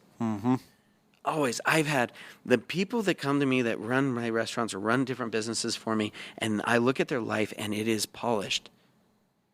Always become better and lead better. Yeah. Because they're not dealing with this. They have systems. They put systems. Not to say they don't screw up. They fail all the time. Shoot, we all fail all the time. Yep. But they are in a position to learn from them. They're in a position to actually have it done. And that's the biggest cost I've ever had. Yeah. Was just now getting to know my kids. Which that's rough, man. Yeah. And that's why I hate these motivational speakers. I absolutely despise them because they're always talking about you got to grind, like these Grant Cardones and all these guys that are like, I make hundreds of millions, and I never see these guys. And I just saw this panel of these like social media influencers. There's this guy. He works off one of those like prison to success and blah blah blah, right? you never see anything with their families. They never talk about their wives. They never talk about their kids. And he's sitting here trashing some guy that of his physical appearance because he's got a dad bod, and the guy's like, I don't have a lot of money. He's like, I'm a father. I everything I do is for my family and my kids. And it's sad to watch like this next generation I feel like is being trained to like, you have to work, grind, and I have buddies, and I know you probably do too. The guys that like, you got a fucking kid? Yeah. Like, this guy's got kids? Well, okay, so you know, and it's like, I got people who work for me for 5 years, and then they meet my kids. They're like, "You're married? yeah, right. You have kids? What?" I'm like, I personally, yeah, exactly. what is really important here? Exactly, and so that's where I feel with this chapter I'm in now. It's like, I want to bring my kids everywhere. I want them meeting everybody with me and be able to have that conversation and to be able to know what's going on when we're talking. I mean, obviously, they're not going to know everything business-wise, but like they can sit and we get in the truck and we're leaving. Dad, that was a really cool meeting. Like, that's really great. What's going on? They're really going to do this. That's going to happen. Like, oh, you know, it's part of. I love that. Yeah, we'll see. You know, a million things could happen, but you know, it's like that's where it's like so important for me, and it. But at the same time, like it's. I guess I'm in the struggle of finding that balance of wanting to be with my kids all day and bring them along versus we have to grow this. I need this time. Yeah, that's the juggle where I feel most, especially guys in our position, like family is, you know, and I hear it growing up like, oh, family first. You're like, yeah, fucking whatever, money first. then you look back and it's like, you know, I mean, you're a great example. You're like, fuck, man, my oldest is a teenager now, and I'm just building relationships the last few years because I focused. But you have the funds, you have the means to be able to travel and do those things. So it's. I know it's this big challenge, right? And I think the you know. It's not necessarily that you have to. It's not quantity of time.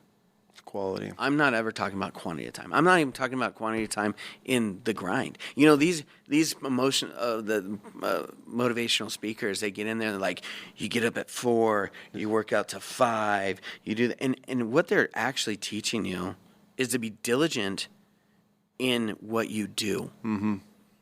But that's not as cool as having a spreadsheet of success. And I can't charge you as much if I can't do this part for you. But success is not, well, it might not look like you get up at 4 and you go work out. Yeah. Success is that you dive into your children and you have quality time with them and you meet them and you understand them and you work with them and you create a life with them. And when you go to work, you dive into your work and you understand it, and you understand where you need to meet, and you need to, and you succeed in it, and you listen, and you do the work. I think I don't have my phone on me. How many times you sit on TikTok or when I think about this whole success in family versus that, I feel like when we're just hanging to hang and not being intentional. You need some of that. But intentional is where success comes from. Being intentional in what you do, right? Being intentional being a father, being intentional in your marriage, being intentional in your work, in your discipline. That's where success comes from. Not, well, I did a checkbox. But that's why we have Dave Ramsey around, right? Dave Ramsey said, no, get 3 envelopes, put this and this and that and that and that, and that's all you have. And because people don't have self-discipline. And that's what these motivational speakers are really talking about. But they just don't. I mean, it's just the same old story. It's just a different. It's a different presentation. In your life, it's the same thing. In your kids, in your family, in your work, and in everything you do. If you don't have discipline in it, if you're not going to look at if you're not going to watch your labor percentage, if you're not going to count your inventory, then get out of the damn business.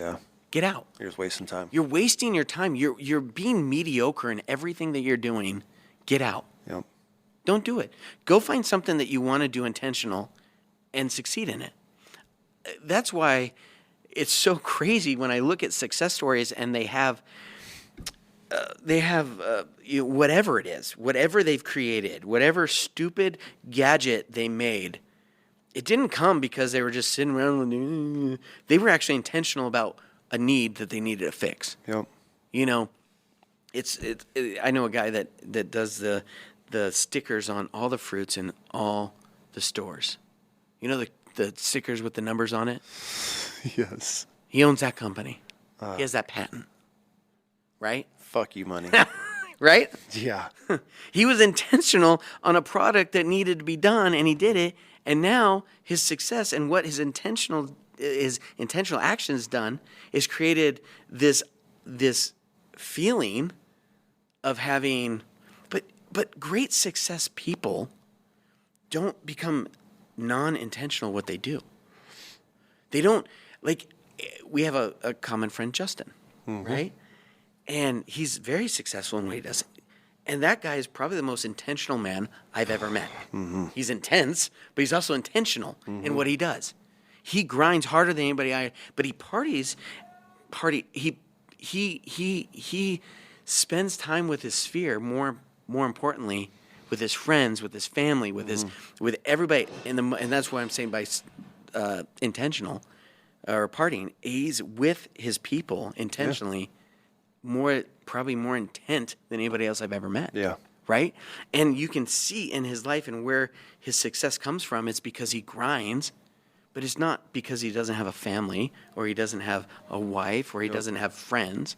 He's just, and I'm learning from him. In fact, he's, in a lot of ways, he's teaching me through our friendship to be a little bit more intentional in what I'm doing. Or don't do it. Who cares? Like, for him, if you're not going to be intentional, just don't do it. Who cares? Get rid of it. Yeah. Why bother? Why are we wasting time with it? Why are we wasting time? And he does it with people. If you're not going to be intentional, then I don't need that person in my life. Yep. And I'm like, revere that. I'm like, that is brilliant. Yeah. Right?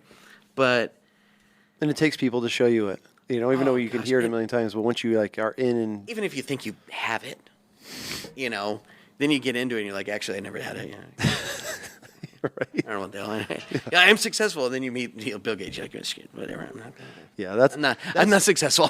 That's why the scale of success is so funny to me. And, I always, you see like, what's success, and it's like, is it the Bugattis? I mean, is it the watches, the cars? To everybody, it's their own thing, know? And that's one thing I've learned is like to each their own when it comes to success. I mean, everybody has their own meaning of success. Oh, yeah. If you are basing your success on someone else's success, you're never going to hit it. That's never going to hit it. That is it. That's it. You're never, that is it. If my success is defined upon what that guy has, there's always going to be a guy with something else. Yep. And by the way, ironically, my brother is the most successful man I've ever met. One of them. He has a modest home that's basically paid for. I think it's paid for. A wonderful wife, 3 children, a 9-to-5 job.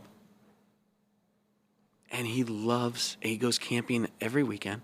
Yep. He does something fun every chance he's mountain biking with his kids. Yep. And in the world, success would be like, well, how many millions does he have? Well, he might not even have $1 million. I don't know. I never hear him talk about money, ever. He never talks one bit about money. What he has, what he doesn't. It's not on the table. And so many times, guys with money look at that and go, oh, I want that so bad. I want that peace. I want that calmness. I want that. And then those guys sometimes are looking at the other guys going, I wish I had that. I wish I had that. And I'm like, oh, I want to. See, and that was me for a long time, especially I've always been the little fish, in these groups. Like, you sit down with you guys and it's intimidating. Like when I first got pulled in these circles, Me too. I'm like, that's what how I started. the fuck am I doing sitting? I would leave the vault. That's how I feel sitting right here. Right. I would leave the vault and I would go home and I'd be like, I don't know what the fuck I'm doing there, babe, but we're in. I'm there. In. We got it. The door got cracked and I'm stepping the fuck in, and we would have these conversations. I'm going to be intentional about this. Yeah, I still do. Like we'd leave. I'm like, I don't know what the fuck, why I'm even here. I think the other day he's like, hey, let's buy a whatever. And I'm like, huh?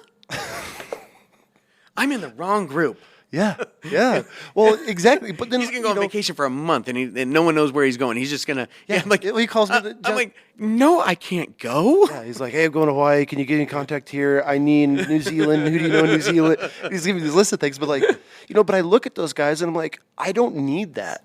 It's great for everybody. Oh, it's fantastic. And I've wanted it for so long, right? I look at all the guys and they got everything, and I'm just, but I feel as a society who we are now, that shows our social status of driving these badass cars and whatever, right? Having these giant helmets, but like, once I've gotten into these circles now and I see that, like, I'm cool. I would love to get to a point where like I'm financially like, okay, we can cruise if we had to. Yeah. But right now I'm learning so much. I get to meet so many. Financially stable has nothing about success. Exactly. Like, that is a form of a step in success, but that is not success. 100%. 100%. And I agree with you. I would argue. And what I mean that is like I want to be able to take my kids and be like, hey, well, I want to go to Greece. Want to do that. Right? Exactly. And even I want to be able one day to be like, hey, we're going to go and we'll just figure out where we're going to go. Right? And the cool part about our friendships in what we've created is some guys that I know will do these miniature trips and they have just as much fun and they're just as successful. Oh, for sure. And they don't, and it's not about even need. It's just like, this is where I'm ticking. This is where you're ticking. This is where you're ticking. Yeah. And it took me a while to realize that. Like, we just drove the Coeur d'Alene, adopted a fucking dog, and drove back, and it was one of the greatest things we've ever done. Oh, yeah. First of all, Idaho, driving up 55 is got to be the best. I mean, you go to high desert. Not right now. It's all construction. Construction. Oh, it's fucking horrible. It added like 4 hours onto the drive. I was over it. We were stopped for like 45 minutes at a time. Well, that's even a good story. Yeah. That's what made the trip, though. But the whole entire time, my little one had no idea. Because she's been hounding for a pet. I want a dog. She even was like, I want an axolotl and a fucking lizard, all this crazy shit. But like, so long story short, I gave her some guidelines if we're going to do it, and we ended up finding like the most perfect dog for it. And it was a rescue. It's great. But like the whole drive, I'm like, this might be we're just going to go start looking at shelters. My buddy, he lives in Coeur d'Alene. We were in the Corps together, did 2 deployments, lived on the same vehicle for the whole time in Iraq. So we're tight, right? Yeah. Hit him up. Hey, we're coming to town. We're going to rescue this dog. No, but Kennedy doesn't know. Anyways, but the whole time I was churching it up like, man, it would be cool if we could maybe found one. Just how excited this little girl was. And then we get there. We roll in late at night. I think it's got to have been 11 o'clock at night by the time we got in. We rent a hut. So the wife always finds the most random Airbnbs. It's literally a hut, no running water, no power. We have like it is a hut with a plastic roof so you can see the stars.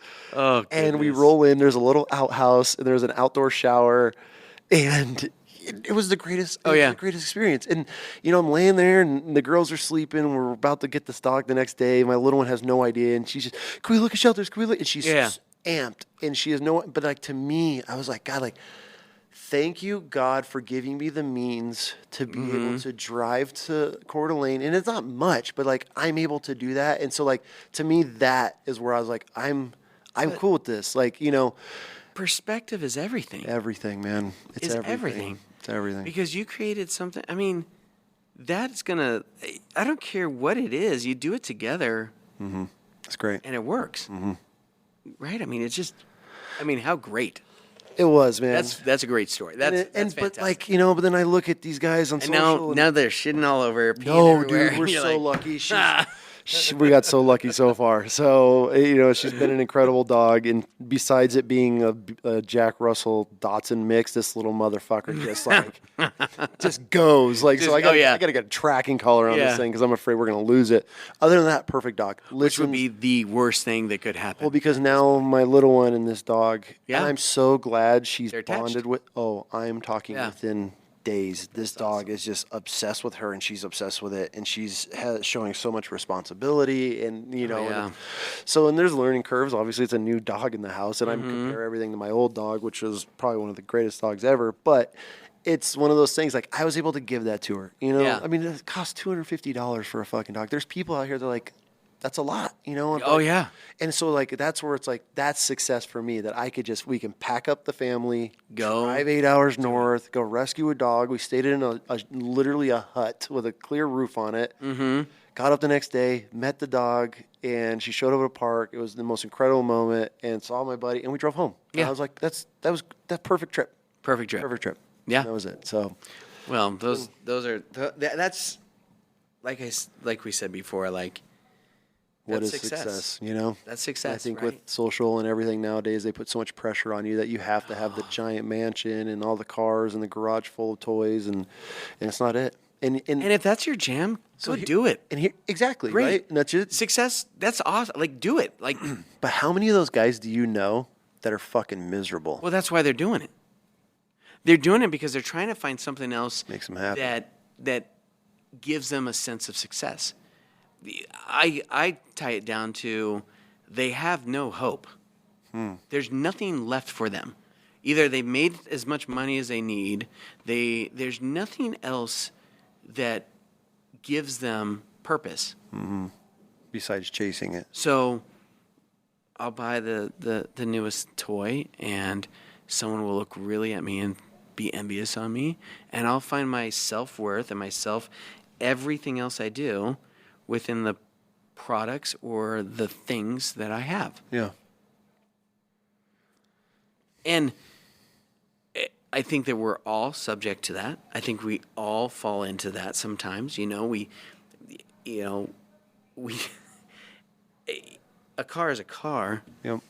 But we buy a car that we like, and we're not going to buy a car that typically people look at and go, well, that guy's dirt poor. Yeah. But it's just, I think it comes down to what's the purpose of this whole, I'm not going to go too deep, but what's the purpose of this whole life anyways? Mm-hmm. Why are we here? What are we doing? Like, to work 30, 40 years and grind yourself to the bone and then die? Really? That's yeah. Or is it to be able to build the best free life you can have, to spend as much time with friends and family? Yeah. But I think a lot of us get caught up in that rat race.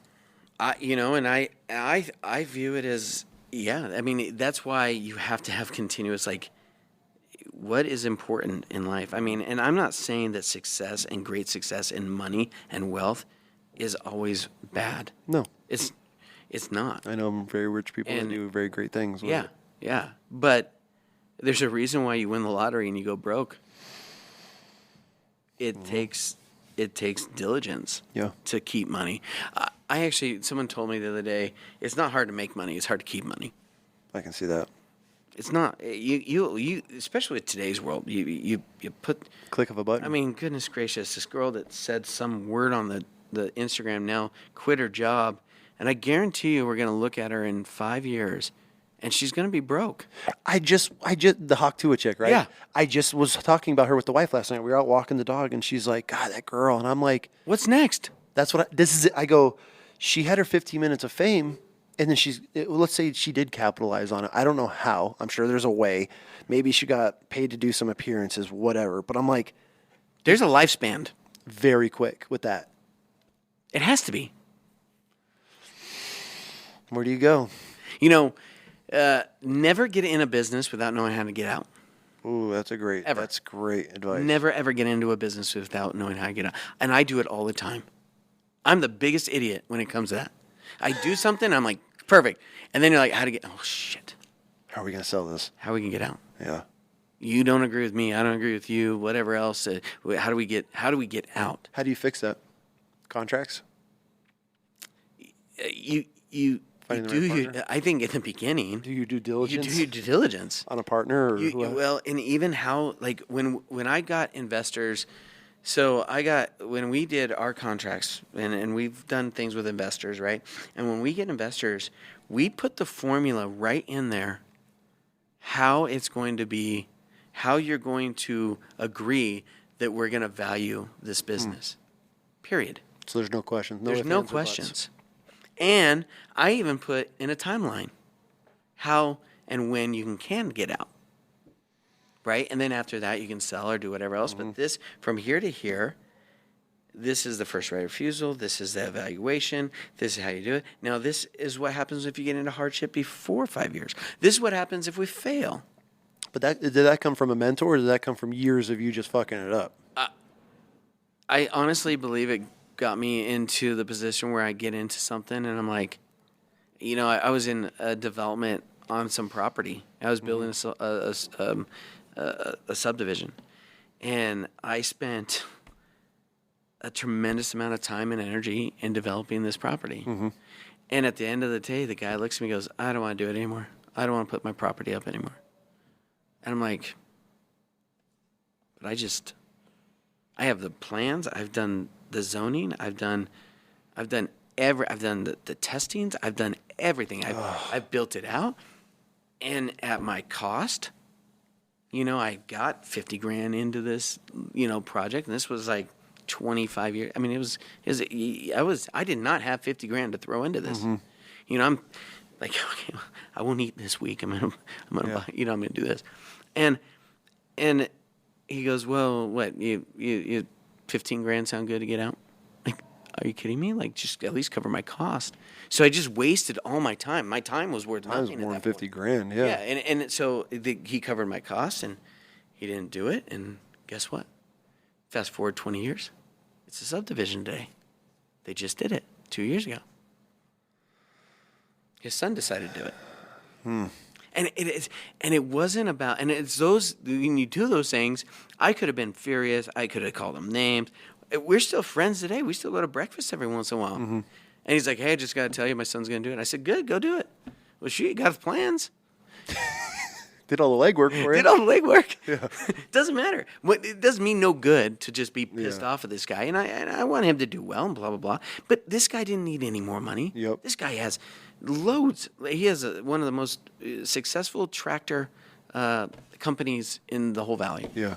Tractor trailer. And he's just like, there you go. And it's just like, well, good for you. Go do it. And but you learn, okay. Yeah. I need to at least know how I'm going to get paid and how I'm going to get out. Yeah. Because if not, I mean, and it was, his wife didn't want a subdivision in front of their house. I get it. Yeah. He had 40 acres, 80 acres of grass and rolling, hills in front of her house. I don't want, what do you mean I'm going to put, she goes, you're going to do what to my farm? I'm like, did you not talk to your husband? I've been working on this quite a long time. That's a red flag. No, you didn't. Oh, okay, God. good. Awesome. Yeah, good to know. Well, dude, I appreciate your time, man. It was great to sit down and shoot the shit. I know we probably didn't even crack into half of the shit you got going on, so that means you're just going to come back on. Oh, goodness. We'll schedule. Well, when you see the ratings dive down, you'll be like, well, that was not worth it. We have no ratings to go from, so it's only up from here. It's only up from here. Only up from here. No, perfect. So perfect. I appreciate your time, dude. Thanks for coming on, man, and and talking a little bit of business and just kind of the ins and outs of, I don't know. I look up to you guys, and I like to hear your all stories of success and failing. I'm the fraud in the group, okay? Those guys, man, they've done so much more. It's amazing. It's amazing. These guys. I feel like these you've guys done quite a bit. We didn't even get to crack into the real estate side of things, so we'll have you back for that. So, all right, thanks, dude. I really appreciate it. All right, thanks for coming on. Good. No problem.